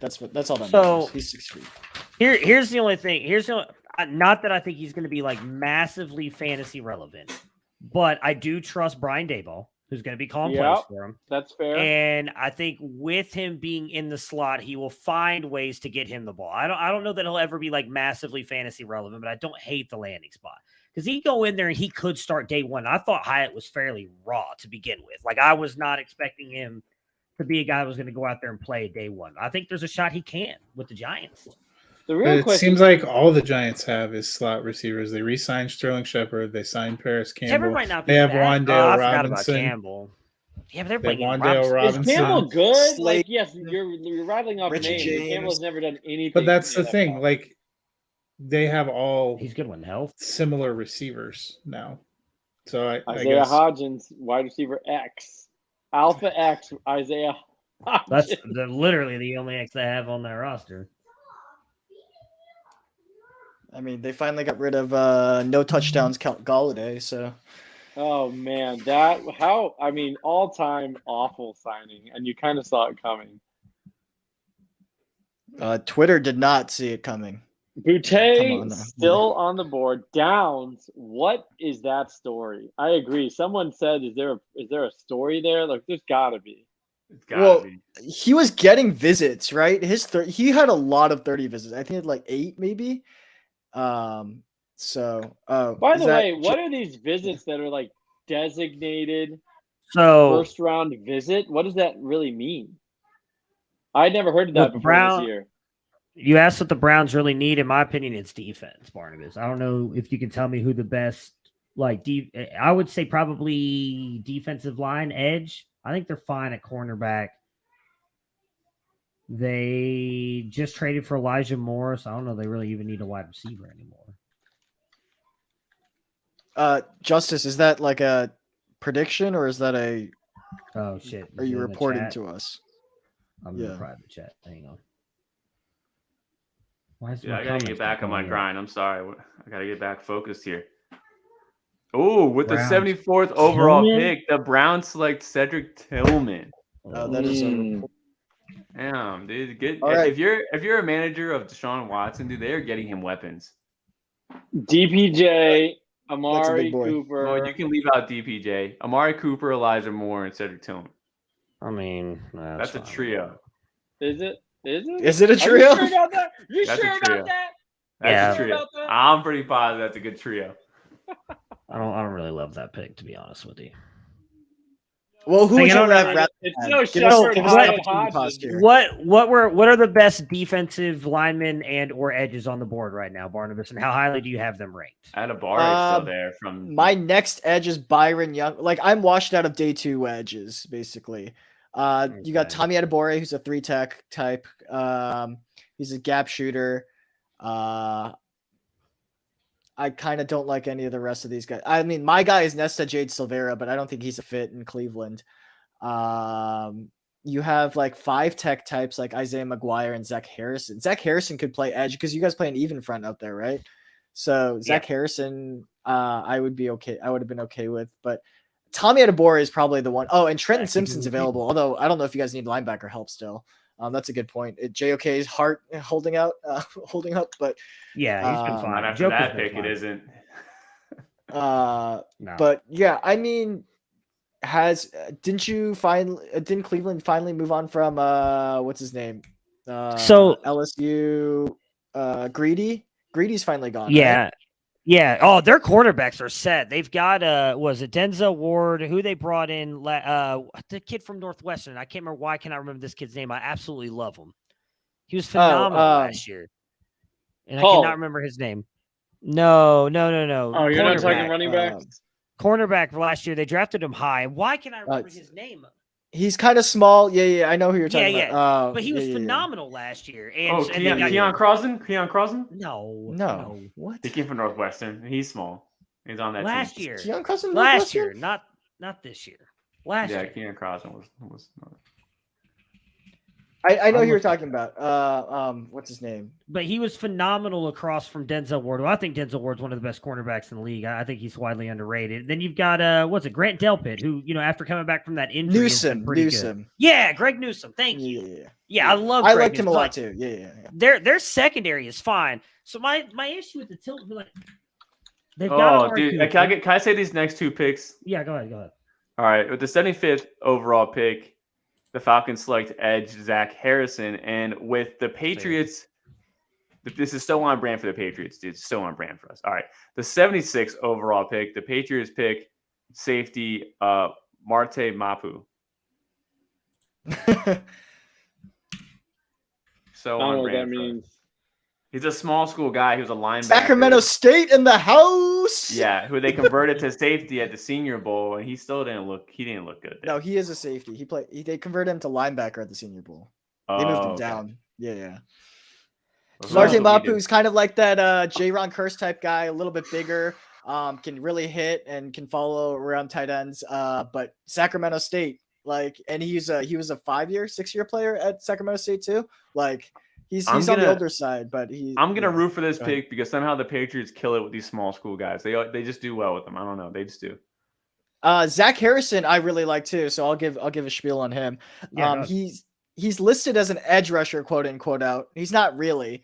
One of the best run defenders out on the edge in this class. I think he would thrive as a 5-tech in an odd front. Let him shield blockers and just like manhandle tackles for run plays. Like I think he's one of the best. He does really good job of pinching down, but he does provide some pass rush upside. He's not going to be a 10-sack guy on the outside, but you put him on inside and he's going to get you 5 sacks in a year. If you remember the Maryland game, he closed that game out. Maryland had a comeback bid. They had a drive left with about 1:50 left or something. And Zach Harrison just ended that game with a fumble, a sack, and then a sack fumble, forced fumble to end the game. It was over. From that point. So you got some pass rushing upside. I think he's a plus pass rusher from 5-tech who's still a solid run defender. But you can put him out on the edge on an even front, I guess, technically. And you can run him as a kind of a run type, which his 150th percentile outcome is probably Jadeveon Clowney. So like a light version of that. But like he's not a 15 sack guy. He is a max 10 sacks, but he's going to get you, a bunch of tackles throughout the season. And just like pinch down that edge. He sets that edge really well. All right, so I'll give my thoughts on Tillman really quick, because I got to jump for about 20 minutes to this other stream. I just think it wasn't a need. They have Amari Cooper. They have Donovan Peoples-Jones. They just wasted a second-round pick to bring Elijah Moore over here. They still have David Bell. Like, where is Cedric Tillman going to be playing? Like, I know he's going to go on the outside. But they don't have size. They don't have his skill set. Amari Cooper is a much better version of everything Cedric Tillman does, and they're going to have him for the next 2 years. So, like, what are we? So, Tillman. I'm not here to throw water on Amari Cooper. I'm a big Amari Cooper fan. I just think they need to have an outside guy that has a skill set. Like, he has a really good skill. He has a good skill set, man. He's going to be their YOLO ball guy. That's what Donovan Peoples-Jones is right now, and I don't know that he's going to start over him. Donovan Peoples-Jones is such a nobody, dude. He never will. I mean, I don't disagree with you, but I don't think that he's going to start him over him. I don't know. I just don't love it. I mean, I'd have much rather had Zach Harrison, to be honest with you. Elijah Moore and Amari Cooper are both like technician route runners, right? Both of them are. Yeah. And so you needed a big boy in there, because Amari Cooper is big enough, but he's not 6'2". What is Tillman listed at? 6'3", I think. 6'3", 215. 6'3.5", yeah. So like that's your big boy, and so like it adds something else, yeah. Donovan Peoples-Jones is like 6'2", 212. Donovan Peoples-Jones is nobody, though. Nobody. I agree with you, but he's also faster than Tillman. Like I do not think Tillman's going to get on the field in this offense. I really don't. EPJ doesn't play big, is my point. I don't disagree with you, but I don't. Isn't he just a field stretcher role? Isn't that his role? Yeah, that's pretty much what they use him for. Yeah. Yeah. Okay. I mean, I'm just letting you know. I think it was a wasted pick, and I like Cedric Tillman. What Matt and I have in common is both of us waited for our teams to pick to have them take wide receivers, which we didn't think they needed. At least you guys have that in common. At least your team didn't trade up to do it. Yeah. Fair enough. First non-combine invitee. I didn't even think about that. For the Patriots, that's that Marpu guy. Oh boy, that's a very bold move. I'm sure they wanted to invite him. They just were like, you know what? We don't want anyone else to see him, so we're just not going to invite him. Oh, that's dude, what the NFL Network right now is advertising this guy as a linebacker, by the way. Dude, he went to Sacramento State in 2017. Oh, that's not even, yeah. 17, 18, 19, 20, 21, 22. 6th year FCS. That's how we do it, baby. That's us, dude. Yikes. That's how we win. That's how we win. Can you name a player from Lenore Ryan? Because Duggar's doing well, dude. We love Duggar. 6-year guy. I do want to say this though. The next pick here for the Rams, 77th overall pick, they pick edge rusher Byron Young. Tennessee Byron Young, right? Yeah. Yes. We saw Bama Byron Young go at 70. Tennessee Byron Young is going at 77. Yeah, just clarifying for the audience here. Yeah, always important. It's everyone's first show. It's always someone's first show. So we've still only seen a couple running backs go today. I was looking down at who is left in this round. Miami, dude. I just always want Miami to take a running back. I think Miami has told you how they feel about it. They literally brought back every single player they had last year. They have 5 guys already. System guys. I'm not saying that they're great, but I think they have Miami, 5 young boys. I need them. This is like the 4th year in a row. We've been like, oh, Miami is clearly going to take a running back. They need one, and Miami's like, no. We don't. I mean, we're pretty much 3 years deep into like Miami just literally doesn't have NFL quality running back, and they just keep saying, "I don't care." Did they finally end the Gesicki experiment? Yes, he's with the Patriots, dude. That's us. So who's their tight end right now? They don't really Shaheed. have one. They Isn't have it Shaheed? Jerome Smythe? Smythe, and they have Eric Seibert.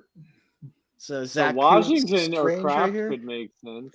Strange They is gone. could take it. They could take a tight end. Do you think it's hard to Miami sat tell. there and were like, "Yeah, tight end will drop to us in the third round. That makes sense." And then like 12 tight ends have been taken. I mean, they could take a tight end. They could take a. Darnell Washington. I think they definitely don't need a They could receiver, take a although a No, receiver they probably three, a receiver 3 could be helpful. Yeah, because Trent Sherfield went over to Buffalo. Can they draft a team's doctor for Tua? Yeah. Oh, that's so mean. Sorry. Dude, Keaton Mitchell in that system. I mean, he won't be a third round pick, but like maybe day 3. Oh Keaton Mitchell in man, that I system. like this. I like this. I Yeah, gotta say this. The 78th pick, Green Bay selects tight end Tucker Kraft. Kraft. That's their, They took 2 their tight second tight ends. end.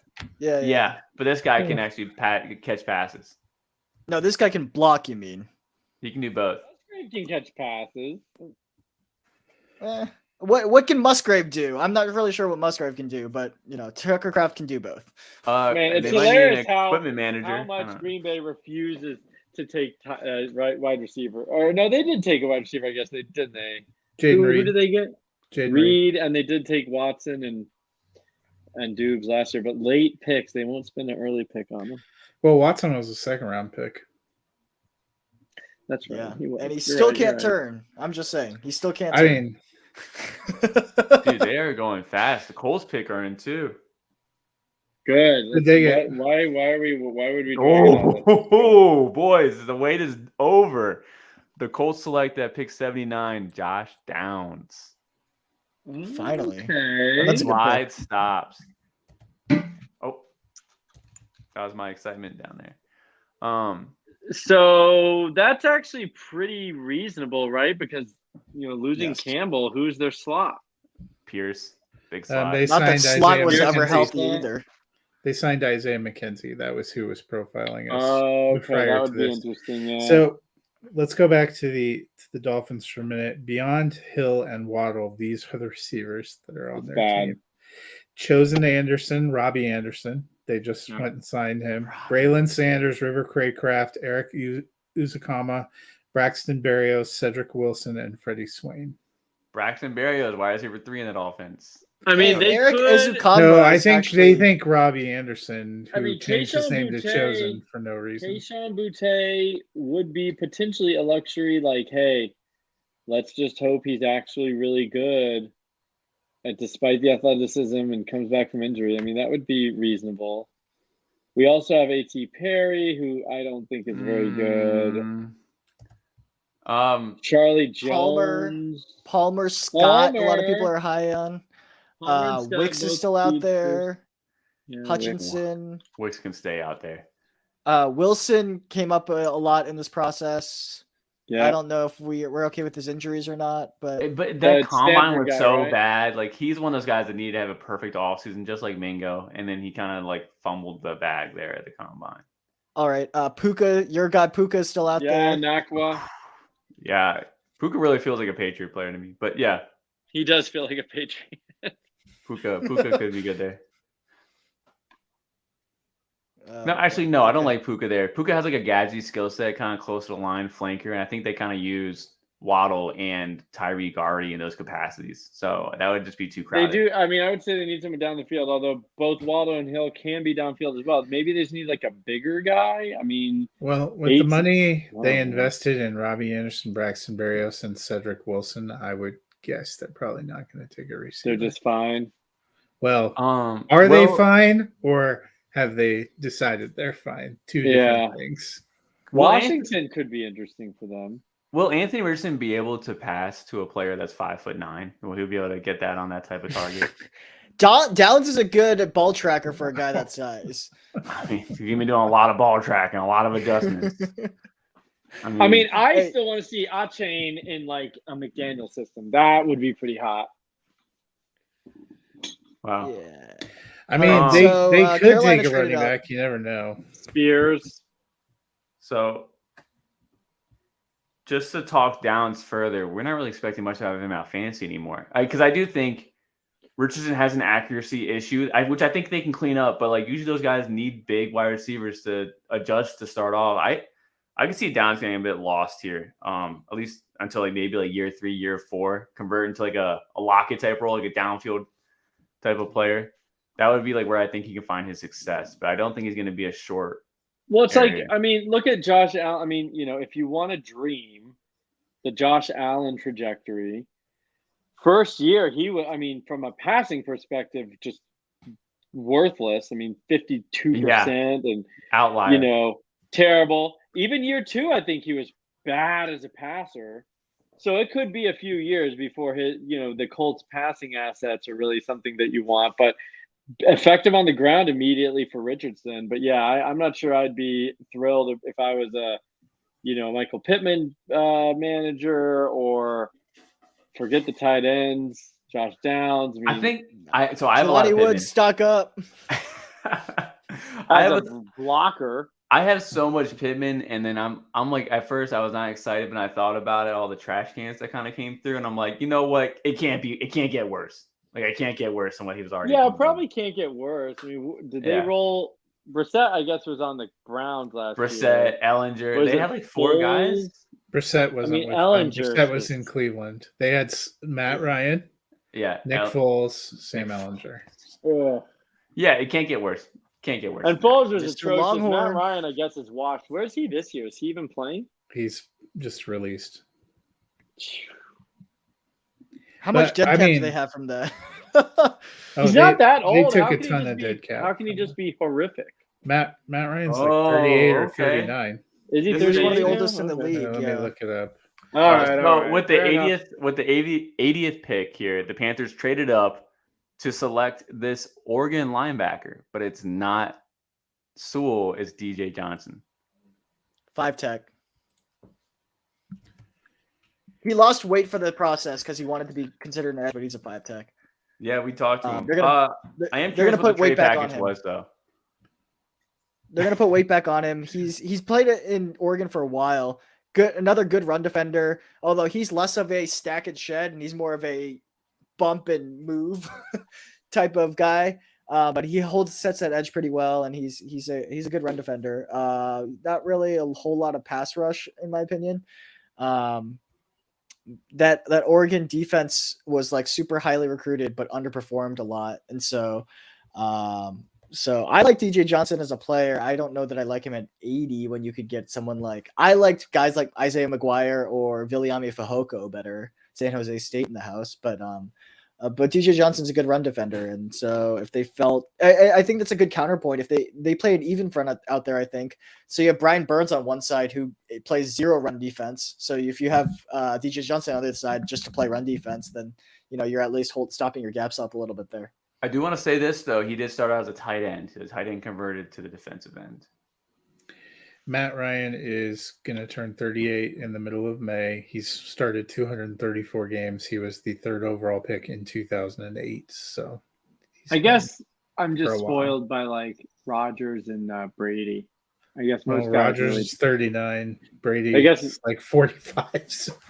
Well, Brady. I mean, I guess those guys are just such anomalies. I mean, most players after 35, I wouldn't really give them a second thought. So I guess it makes sense for most other players. Well, we have to see if Rogers bounces back this year because he did not look very good last year. Someone wanted him on the team. Well, they were staring down the barrel of Zach Wilson or Joe Flacco. So The pick is in for the Titans. My phone is not Do you have showing. it? I'm a little upset. No, I'm like over here. I keep refreshing. I don't have it yet. It must be a guy that I don't know. Who do the Titans take here? Who do you guys think they take here? they haven't taken a receiver yet, right? No. What do they got? Burks? Is Burks? Who's there? Yeah, they It's have Burks and Kyle Phillips. Kyle That's Phillips. pretty much it. And then Ah, Chig, and then two second Chig Westbrook year guys. Akini. That's it. Westbrook. Is he still there though? I wasn't Yes, sure. he is. Okay. But they Scott. I had someone tell me that Westbrook Akini was wide receiver 1 for them last year. He might have been in terms of actual production because Treylon Burks was more of a rumor, and Robert Woods didn't really do anything. Brutal roster. But Chigakonkwo, my Maryland Terp, Chigakonkwo, on the other hand, let's go Terps. Yeah, he's pretty good, man. Barnabas, how Mr. do you Heart feel about Surgery the himself. Terps going to the to script helmet? Oh, that's a good move. People have been clamoring for that for a while. Yeah, I liked it. Yeah, people didn't love the flag helmets. It was fine. They were really glad they went away from the Jolly Rancher uniform. Bro, is this one of the McCourty twins is up here? Oh, when did Jason he- McCourty, when did Rutgers he- University. Yeah, but did he play? Like, did he play for them? Yeah. Yeah. Oh, jeez.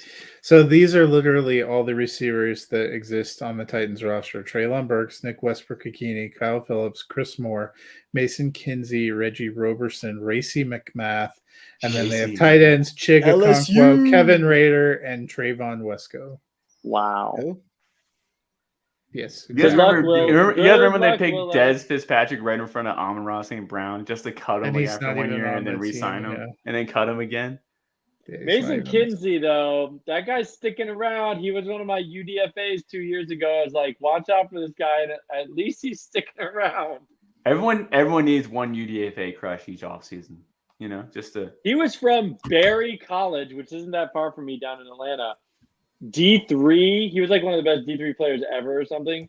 But you know, he hit some checkbox, which is mostly just like punt returns man, and he early missed breakout. his calling because I mean Alabama's taking D3 quarterbacks right now. So Wait a minute.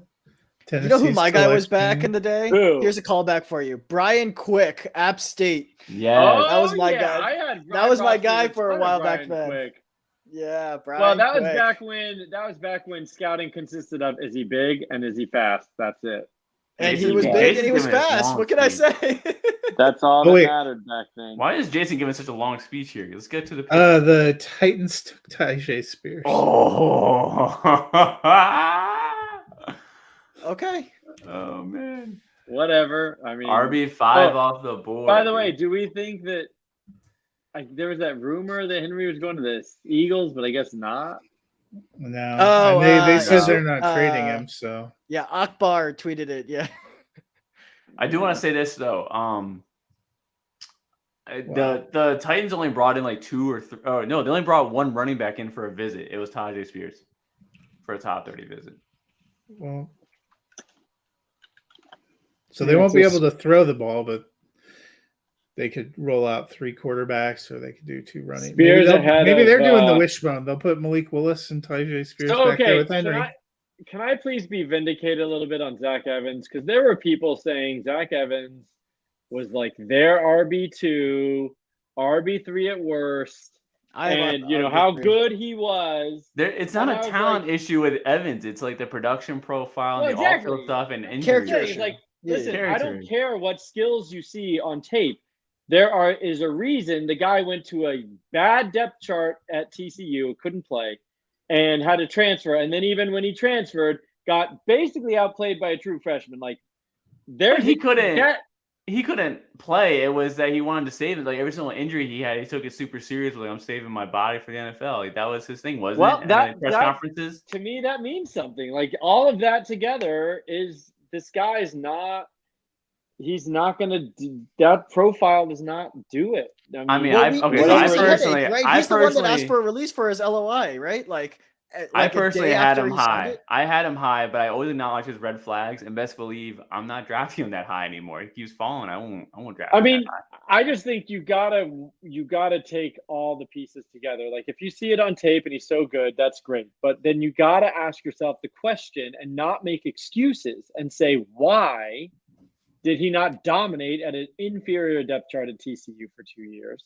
Why did he go to Ole Miss and get freaking run circles around by Quinton Judkins? I mean, I will. and then declare for the NFL. I will He say may this. though. flash. I will say this: if the founders, mostly meaning Austin, didn't push me to like go deeper into the college like world of football, because I was just doing NFL draft profiles when you guys found me, I would have been a very big Zach Evans hater if I didn't look into his whole background and watch his like original tape and all that. If I just watched his like senior and junior tape, I would have been like, nah, I don't get it. Really? Yeah, I would have. So yeah. getting deeper into the college game made you like him more? I get Denver too just traded attached. up. I think it's like too much attachment of like what could be. You know, like I'm over here Because like, oh, for me, knowing the whole story back even from his recruitment, which was a very odd recruitment. I mean, from the get-go, it's like this guy, there's Yep. some mental stuff or something going Denver on. He just is traded not. back in. they did. And the pick is in instantly. His whole story I from the bet it's a get-go has running been back. bizarre. Running back. Is this Who, a Evans? running back? Could Oh, it be? also, Evans? we didn't announce pick 82. 82 was Yaya Diaby. linebacker. Diaby. He's an edge. He's heavy for an edge, but I think they're going to keep him at edge. Maybe Where's he Denver from? traded back in for Louisville. another Louisville. receiver. Yeah, Louisville, Mhm. a place where Felix from doesn't know how to pronounce. So the Bronx trade up. I kind of want to see this Miami pick, and I may be hopping off soon. But I am interested in see Miami. I'd love to see them take a chain. That would be fun in that system. Yeah, I guess Even I about could a do Conda, man. I mean, 4.3 speed. I mean, I just look for speed guys in what McDaniel or Shanahan. The trade though, the Seahawks traded 83 to Denver for the 108 and a 4th rounder next year, Great. and a 3rd rounder next year. 3rd rounder next year. How's Chicago looking right about? Oh my, that trade is the gift that keeps on giving. Yeah, but at least Chicago didn't they get a pretty objectively good haul for the first pick? They got a pretty good haul, but still, you can't move back a pick in the first round and still expect. Yeah. And only get a 4th rounder 2 years from now. Even the Cowboys got more than that from the Eagles. With the 83rd overall pick, the Broncos selected cornerback Riley Moss. Wow. The white kid go to with the sauce. they say on the streets. Mike Kliss says he's a safety, or that's what the Broncos are going to play him at, as safety. Oh yeah, the guy from Iowa. Yeah. He's still small for a safety, but we'll see. Did he test really well? No. He tested well, but not like really well. Hold on, I can look it up. It's not something you would brag about, but you're not like saying this guy's Kyron Williams of the cornerback world. Let's see. Riley Moss had a RAS of 9.66, so he tested well Pretty good. enough. It's pretty darn 82nd good. That's like damn good. 82nd Everybody percentile has 40, 90th percentile vert, 98th percentile 3-cone. And he's 6 feet tall. Good enough. Hubby Wubs. Sorry, bro. Ravens. Asking us what we think about the Ravens at 86. That's their second pick, right? They haven't picked again? It's got to be. How's that? Their defense is aging out. It's got to be defense players. Yeah, like a Darius Rush, maybe a Cam Mitchell. They don't care about size, right? Those are my 2 corners left on the board. They always trade for these veteran edges too. I mean, I can't imagine they go young here. They just. I could see like a Emil Ekiyor. They love them to some Alabama players, right? Guard or Anthony Bradford if they just want an SEC. If they need a center, I like Ricky Stromberg a lot. Also SEC. They don't need anything else on offense. Maybe a tackle. What do we have a tackle? DeJuan Jones, Nick Saldivari, Braden Daniels, Blake Freeland. That's what I have left. Wait, DeJuan Jones still available? DeJuan Jones is still, unless I missed it. No, I mean, he left the Senior Bowl after like 5 hours. He just clocked in his wingspan. He was like, bye. He said, my work is done here. First rounder. See you guys later. Dolphins pick is in, but I can't see it yet. Oh, I can't wait.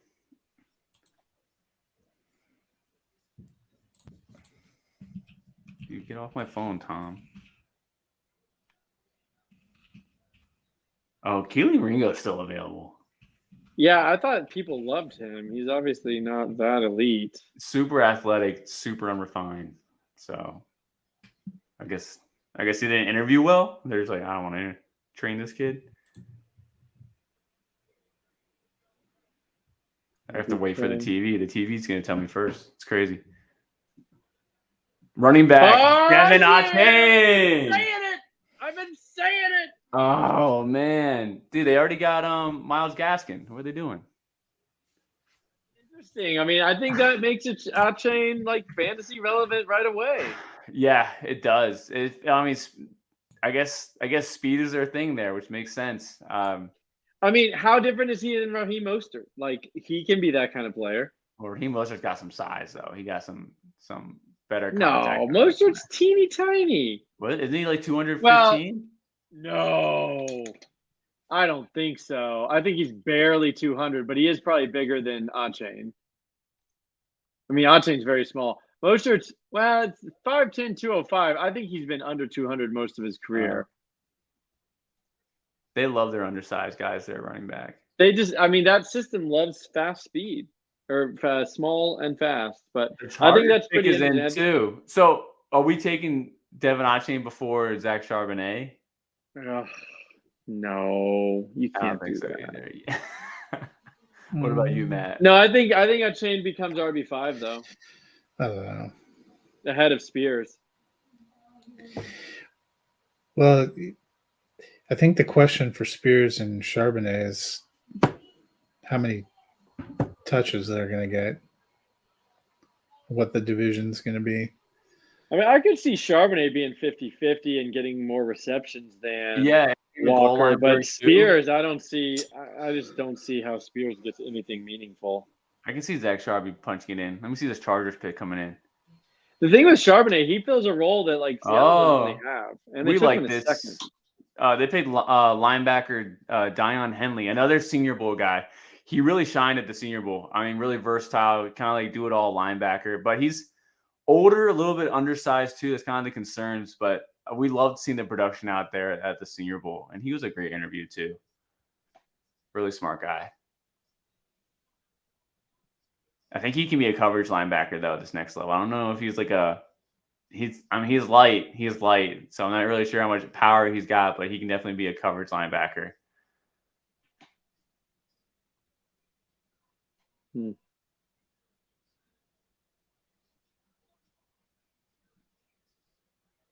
I like that. All right, Baltimore's coming up, though. Pick 86. I'm a little mind blown right now that DeJuan Jones is still available. I mean, his measurables were pretty insane. I don't really understand why he dropped. Barnes will be able to tell us better. What do you guys think happens here?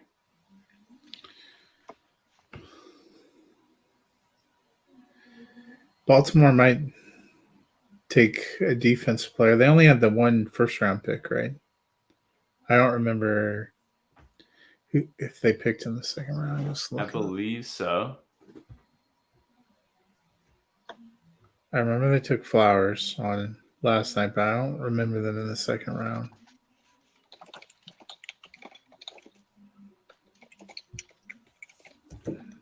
I think that was really it. They took was just Flowers. They've been really spending a lot on wide receiver lately. They took tight end last year. They just put it on TV. The only pick they've made is Zay Flowers. Yeah. So they must have traded. What is their backfield? I mean, obviously Lamar Jackson is their primary. They still have Dobbins. They still have Gus. Oh, they still have Gus. Okay. They brought in the OC from Georgia. Did they take Ringo here and let him go on the defense to develop? That's true. I mean, secondary, I think, was listed as one of the corner is listed as their top need. Corner, wide receiver, outside linebacker, defensive tackle were listed as needs. I don't know why they say they need a quarterback. But I think Tanner McKee would be a great backup. They already have Pro Bowler Tyler Huntley. Huntley, yeah, Pro Bowler Tyler. Pro Bowler. They got 2 Pro Bowlers over there. That's absolutely hilarious.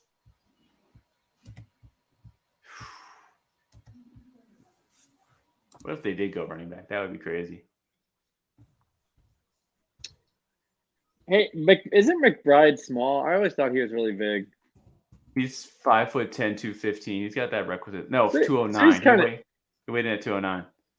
Oh yeah, I thought he was a little smaller than that. Man, Yeah. the Ravens, according to the countdown clock, waited till 5 seconds left, but they can't. I thought they were going to time out. And Ibrahim, I think, was a guy a lot smaller than I thought. I thought he was like 220. He's like 5'8", barely 200 Yeah, pounds. dude. I was surprised. I don't like Ibrahim, and I know Lockdown 24/7 didn't like my take on Ibrahim early, but I didn't think he was gonna come in that small. All right. Coming from the sides.